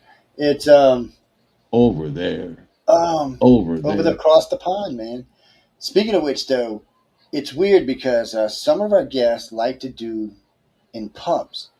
They like to come on air in pubs, and it's you got to go find a quiet spot in the pub because it's noisy. And I remember one of our regulars. There's no such thing as. So one of our regulars, who's an American, was over there. He said, "I'm going to do it in a pub like these guys." And I'm thinking, no, these guys actually know what they're doing. They go get back in a corner, or they know somebody in the place, and So he was trying to do it was so freaking noisy you couldn't hear anything. He said, "Joe, they really do play darts over here." I almost peed myself. I was laughing so hard on air. I was like, "Dude, really, really?" It's like, I was like, "What are you?" I just couldn't get over. I said, "We play darts over here, you idiot!" I mean, come on. Yeah, like, It was why just too wouldn't damn they? funny. Well, he said every club he went in had a dartboard. I said every park here's got a dartboard. Sometimes they have two. Yes, yeah, I know. They have more than that, really, if they got a tournament going on or a league. Yeah. I don't know. I just thought it was funny. It was just. But he said he bitched because they didn't have that many billiards tables. I said you were just in the wrong place. That's all. Now, a friend of mine in Trades lives over there. He loves it over there, and he just thinks it's the cat's meow to live in London. He lives downtown London. So it means he's got a little bit. What does he like about it? He just says it's a great place to live. He feels the energy, and he said everybody's so nice. I'm like, really, in a big city? I said I want to come to a big city where everybody's nice. It's one of the oldest cities on the planet too. I mean, you, Mike. I think he lies. There's a huge problem with guns there right now, illegal guns and crimes. It's kind of funny since they banned all those guns, but yeah, there's a huge problem. And there's also with the influx of all the immigrants, they're smashing the healthcare system, NHS, and now they don't know if they can even fund it anymore. God, there's a lot of problems. What are you saying? Abbott sending immigrants to London? That would be man. A good one. The worst thing about I love England, but the worst thing about it is the weather, the food. Boom, boom, right there, man. You know what? Somebody should fill up a 727 full of immigrants and land them in London and say courtesy of Joe Biden here. I'd be worth it. I could just see the London mayor. Oh wait, is that still that little Muslim guy who's mayor over there still? He's nuts. Tell the immigrants, by the way, we have a new part of America that's by Rwanda, and we're going to fly you there, and we're going to set up camp. You know, I'm evil. Wait, hold on, before we go, I got to see if that little guy's still a mayor over there. This chick, I was saying something about the Queen, and she's like, "You're Satan," you know. I'm like, so it doesn't make what I'm saying wrong. You know what I mean? Yeah. Like you can attack my personality. It doesn't mean what I'm saying is wrong. It's so funny. He is still that little dude. He's still a little mayor over there, man. Whatever his name is, Sadat Khan. Sadat Khan. I'm sure I'm butchering his name, by the way. But if anybody knows it correct, y'all can come, correct us. We don't mind. Wait, how old is he? Oh no, y'all get the wrong name on here, people. 750 years old. Oh wait, here's Wikipedia. Yeah, he looks pretty young. I mean, he looks like he might be 45, 50 maybe. He doesn't look all that old. And he's who? He's the mayor of London. He makes £151,000 a year for being mayor. Wow. Oh, that jerk! You're talking about that little dude? Yeah, the little Muslim dude. Yeah, he's a prick. Yeah, he's definitely a prick. There ain't no doubt about that. He's racist. Have you heard him talk? Racist. Oh yeah, he's big time racist. But he's as bad as that one from Chicago. The mayor of Chicago. He's bad as her. It's terrible. So a lot of people in England, since I know a lot of people there, they're expressing that they're losing their heritage. They think that they're losing connection with their past. Things like Monty Python and Benny Hill, everything that made England great. But they really feel like the government's bending over for people who aren't willing to assimilate. Instead, they're making the people who live in England assimilate, and they resent that. And it's not healthy, man. If you come to a new country, you don't take your same values and crap with you. You're entering a new land. Almost. That means you don't, you have to follow the Quran or follow my belief, and everything about your society is outrageous. There are Muslims who came here that said there are things they didn't like about the American Constitution, the American way of life, that they found was offensive, but then they came here. Well, they came anyway, yeah. Do you know who this guy took the job from? Boris Johnson. He was the mayor for the 2 terms before this guy took the thing. Before Boris became prime minister. Look at this shit, huh? Now Bojo's gone. Yeah, Boris. Who took over for him? I never did look to see who took over for him. Eventually, I'm sure I'm going to hear it was Prime Randy Minister Quaid, of England is the dude from the Vacation movie.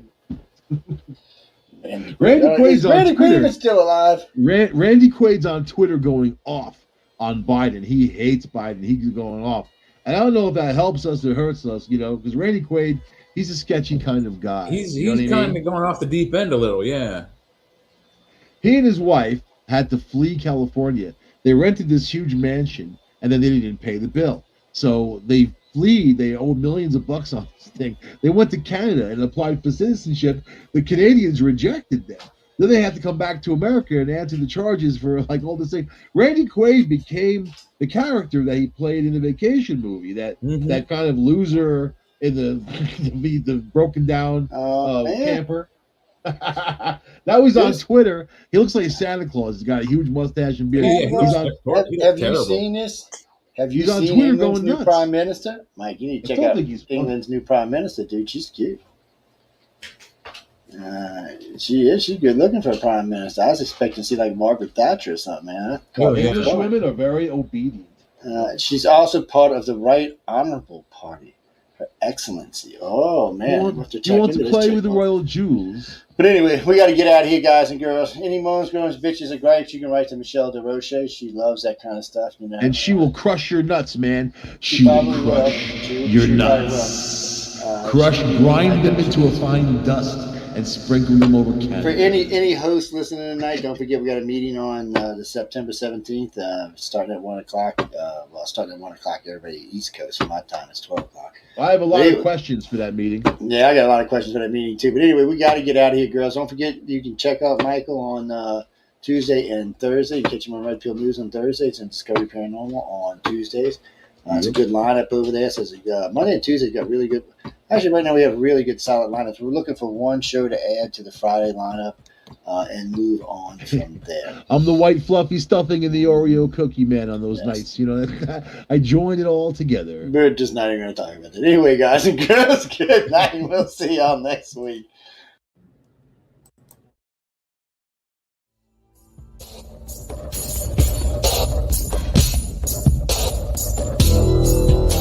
Welcome to the Outer Realm with Michelle DeRoche and Amelia Pisano.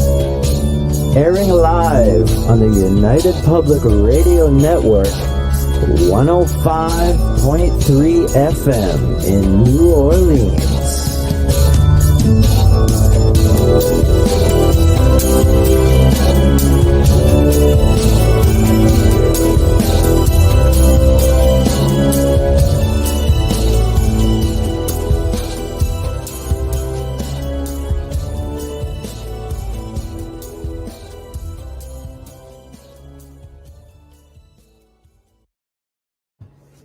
Good evening, everyone. Welcome to the Thursday night segment of The Outer Realm.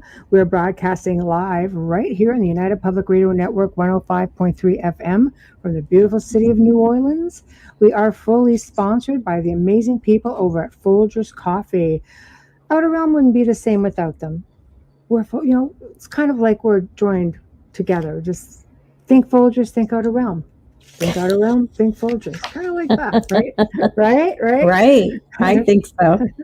And a big thank you to Dr. Snick, Justin Snicker, the sonic surgeon, who is an award-winning composer of Halloween, horror, sci-fi, and dark wave electronic music. He is responsible for this amazing intro that you hear. And of course, the outro when we can get to it, as long as we don't get too close to the end. You can find him pretty much anywhere that good music can be found, so check him out. Also, big thank you, Steve McGinnis, for the artwork, the logo for the Outer Realm. So thank you. Guys, to participate tonight, you know the drill. We are going to be on the usual chat rooms. Let's see. UFO, Gods and Extraterrestrials on YouTube, Outer Realm YouTube, UFO Paranormal YouTube, over to Facebook, Joe Montaldo, UFO Undercover, UFO Paranormal, United Public Radio, Canada's Most Haunted, The Outer Realm, and believe it or not, guys, you'd go check out, I think we've got this going on my personal Twitter as well. So, yeah, we're trying that. We tried this before, but we're going to try it now. We can't see the chat, though, for Twitter. Unfortunately, it just doesn't come through. At least we've never seen it come through. So just heads up on that. So Tamara, missed you last night. Carol, hi, welcome back. Hello. Look at Tamara trying to take a night off the show, Bubbles. What the heck? Who does she think she is? I know. Right? What the hell, Tamara? Anyway, tonight, crazy turn of events. We've got tis the season. Yep. The chat room paranormal discussion. It's okay, Tamara. We're just pulling your leg. Sorry you've been sick. Hope you're feeling better. I'm so sorry. Yeah. Poor Oh. Jamera. Here I'm being all hard on you. Just ribbing you, So, Oh. but yeah, the paranormal discussion.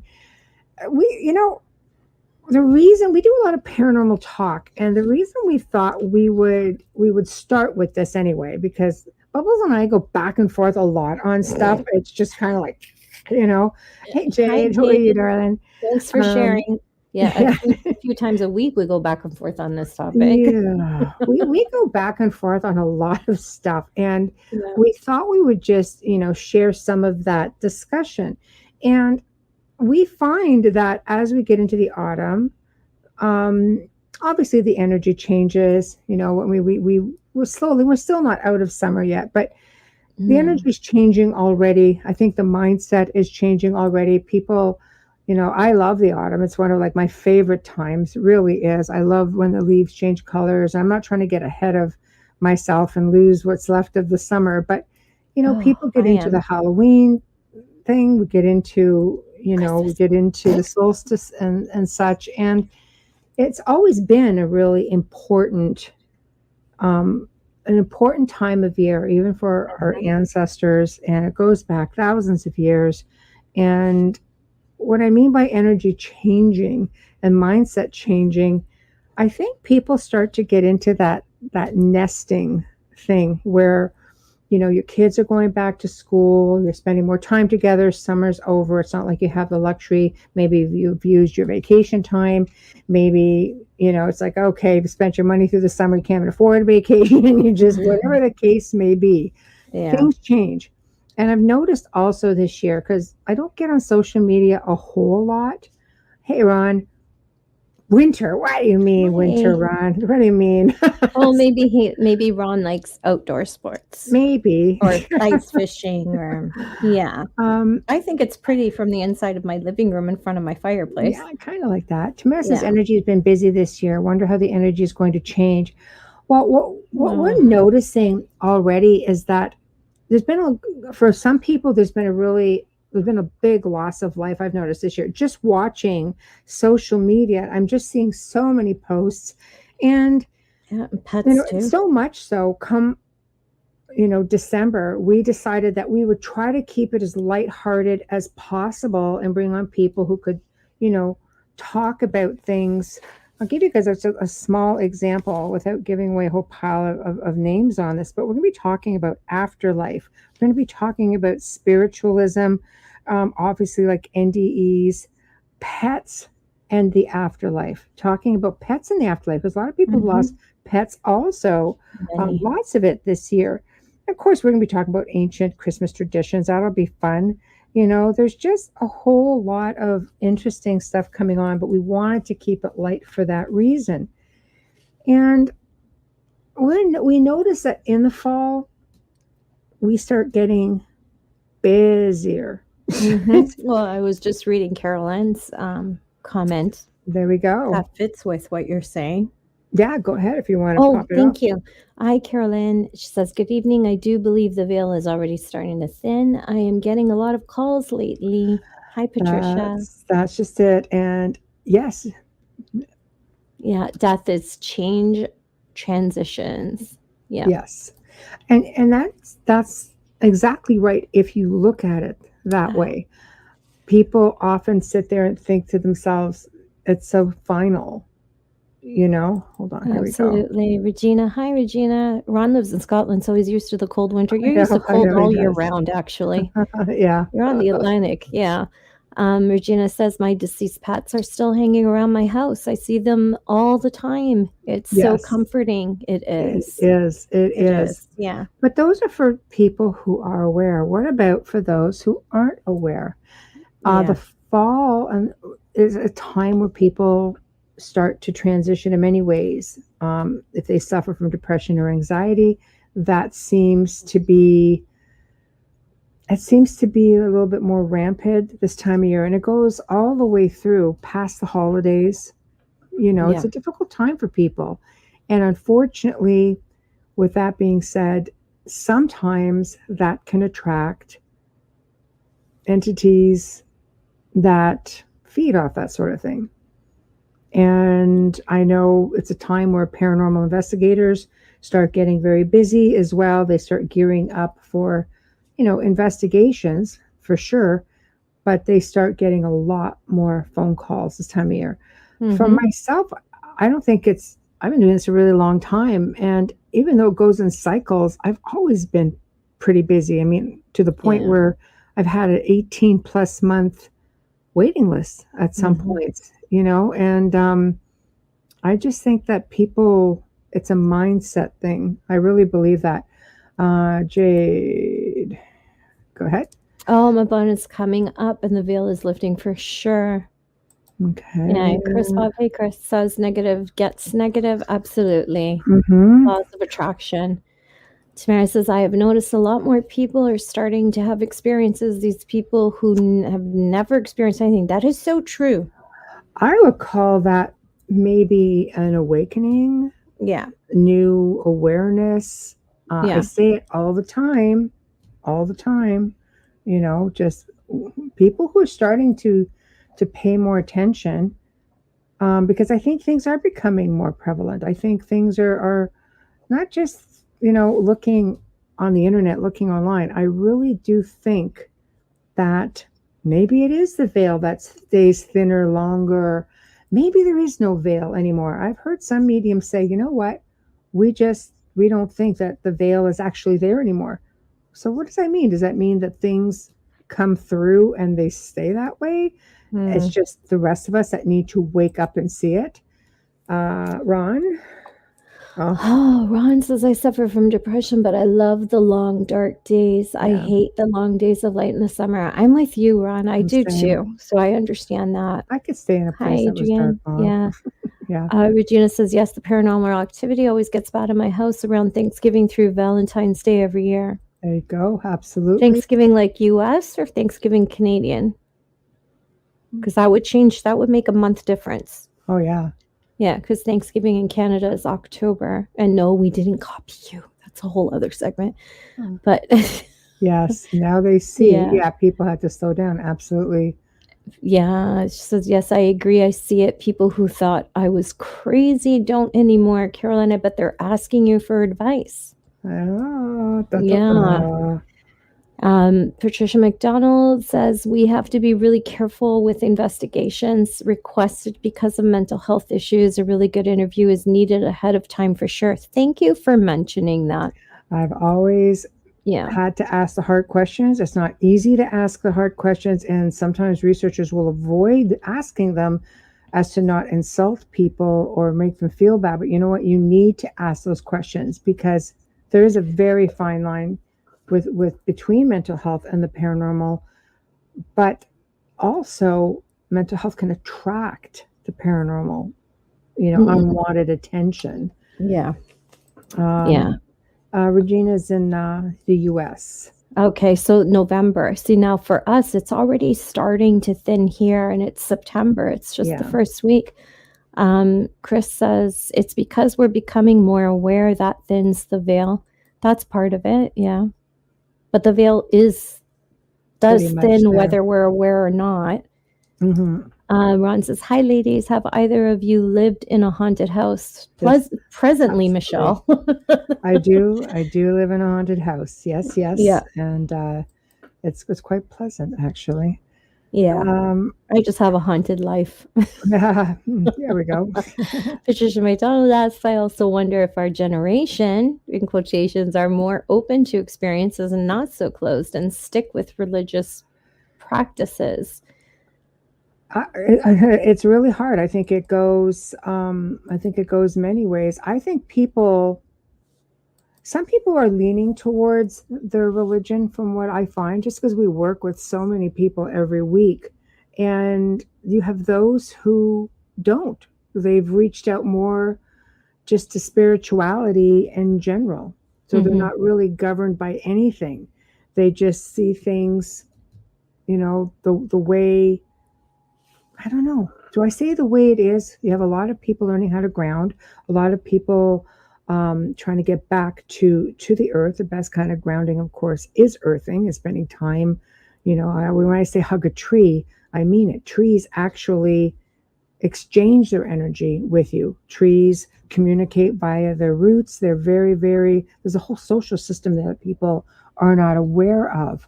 So I think people are getting back to nature. People are starting to feel better. They're getting away from anything that's regimented.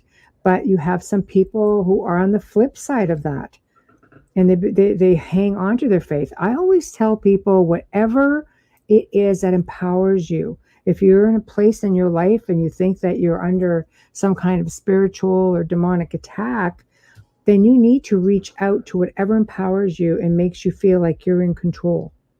Yeah. You know? Absolutely. I think people love the long, dark nights. I think a lot of these people that love it like I do are strong empaths as well. So there's less socializing. There's less people out on the road, right? Yeah. And Adrian says the winter makes me feel like I crawl back into the womb, waiting to be reborn. I love the quiet, long, dark nights. Down in nature. Yeah. I'm one of those anomalies. I love every season. Right. I don't think I could ever live in a place where it's summer all year or it's winter all year, or, you know, that's just me. Right. I love the change. And I think with all of it comes good and bad. So Tamara says trees talk to each other via their root system. They hum. It's musical. Yeah. Yeah, I agree. I agree. It's the best place to go to be grounded. It really is. It's an amazing place to get yourself grounded.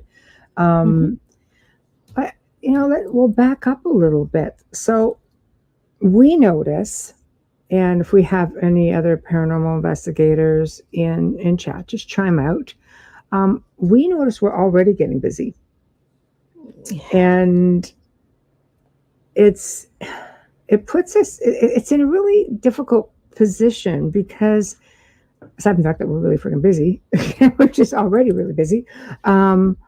But I just find that I think a lot of times we're dealing with, again, I have to say, mindset. It's, you know, people are reaching out now to spiritual things to solve everyday problems as well. So if you're having a problem in your life, what makes you think, you know, why not go through the motions of trying to fix it before reaching out to, let's say, a talisman of sorts, thinking that, okay, well, somebody has you know, put some energy together for you, and even though they've never met you, because I really do believe that if you're going to go to a practitioner, Jade, you could probably chime in on this also. If you go to a practitioner that knows you and you can meet face to face, or you've communicated with that person, they can put something together for you, cater to you to work with your energy. But if you're going to go to some place online where you can buy all kinds of things, and somebody just says, hey, this is a haunted necklace, for example, or hey, this is going to help you, you know, win the lottery, or this is going to help you in love, or this is going to help you, whatever the case may be, love potion number 9, here we go, you know, but they've never met you. How do you know it's not going to work in an opposite manner? Do you put so much merit into this thing that maybe you open a door? Right? We have to talk about it because we've encountered it. I mean, Bubbles, what are your thoughts? I think you have to be very, very careful. And I think with anything that's new to you, you should always do research on it, no matter what it is, as small as people spend more time researching how to decorate their home than they do how to take care of themselves. I think it's really important to do that research and be aware and know how to ground is a big thing. I'm losing my train of thought. Sorry, because I just saw Ron's comment. Yes, okay, where are we going with it? Yeah, and then I'm gone. It's like verbal, yeah. So, like what Chris Bob's saying, manifesting. Manifesting, yeah, it is true that if you see an apparition that looks like a normal this is a different. human, okay, we're gonna get this is different. Yeah. Okay, so we're off our topic. All right, I'm trying to keep up. Bubbles is No lost, so problem. we'll address this first. I'm lost. We'll go back to that. Is it true that if you see an apparition that looks like a normal human, that is, for example, a person that you knew that passed on, are we seeing that person in spirit, or can demons pretend to be that person to deceive us? By the way, it's 2:25 a.m. here on Friday. 2:25. You're hanging in there. Yeah. Some of our guests can't even hang in there. It's definitely possible to have a mimic. There's no reason why. I mean, people think that, oh, how could they know this unless they're my past loved one? They know everything before you do. Mm. Don't underestimate them, and don't play with them. Mm. They do know everything. Yeah. And it's not so much that they shapeshift so much as it is that they can project what they want you to see, what they want you to hear. They can, alter, voices, mimic voices. As Joe would say, it could be a dimensional bleed through, because there is a belief that we live in simultaneous dimensions, and that every now and then you just get a glimpse of a dimensional bleed through. And they'll usually look a little bit different. They won't look the same. Maybe their clothes are too big. Maybe they're just behaving a little bit differently. Maybe their hair is a little bit different. They're, just things like that. So even, especially the eyes. The eyes, absolutely. The eyes, and you have to, the whole thing is, when something appears to you as a past loved one and they're mimicking and there's something that's off, the reason why we don't catch it is because we want so badly for it to be them. Mm-hmm. So unless Absolutely. you're an investigator, or you work in the field, or you're a researcher, you don't stop to think, wait a minute, is it? The first reaction is, oh my God, mom, or oh my gosh, your husband, your spouse, your partner, whatever. So yeah, and Chris Bob says they know your thoughts and memories. Mm-hmm. That's how they can, that's how they can get you. Just like it's the same kind of thing. And Tamara says, always listen to your gut. Absolutely. But sometimes your heart overrules your gut. Mm-hmm. And it's like that. We've talked about this before with children as, imaginary friends. Well, yeah, exactly. They can tell you stories. They can say, oh, I know grandma, or I know grandpa, to these little kids, and then it becomes, and it escalates, and that's a whole other thing too. And then it becomes a threat, and it becomes. Well, they go after the weakest link. That's usually the children, because they're easy to manipulate. They're easy to scare. They're easier to bully. Or they'll go after somebody maybe who's got severe addiction issues, severe mental health issues, anxiety, depression, all kinds of different things. Anything that makes you vulnerable makes you an easy target. It's easier to get in. Well, some people, when they're really down, are more willing to, or if like, I know I've heard this story before. Someone was a gambler, and all of a sudden something started coming in, and there was an attachment. Well, yeah, because there was promises of wealth, and you do this and I'll do that. There's always a deal. And let me tell you something, you're never on the winning end of it. No. And all they're going to do is come in and divide up your house, keep you all fighting, keep those who love you and can help you away. That's what they feed off of. Negative things cannot live in a positive space. So keep your space positive, your vibrations high, your frequencies high, and you have no problem, because they can't feed off of it. Therefore, they starve. Right? Hey, Jimmy. Okay, so are we going to get this comment? Yeah, Patricia McDonald says, I think they are looking for a quick fix and answers. Back to the other thing. Yeah. Yes. We've been getting emails daily and weeding through to see which ones are just wanting spooky for the Halloween season. Mm-hmm. Crazy. Yeah. We've had several who also want to buy equipment and investigate their homes alone. Nope. That's a bad idea. To continue the investigation on their own to give them extra hope. That you don't have, it's like anything. You don't have experience. Why would you even go in and try? Anybody can take a camera, a voice recorder, a piece of equipment, go in and emulate what they see on television. That's easy. Yeah. But you know how many people can clear a house? You know how many people can investigate? There are people who can.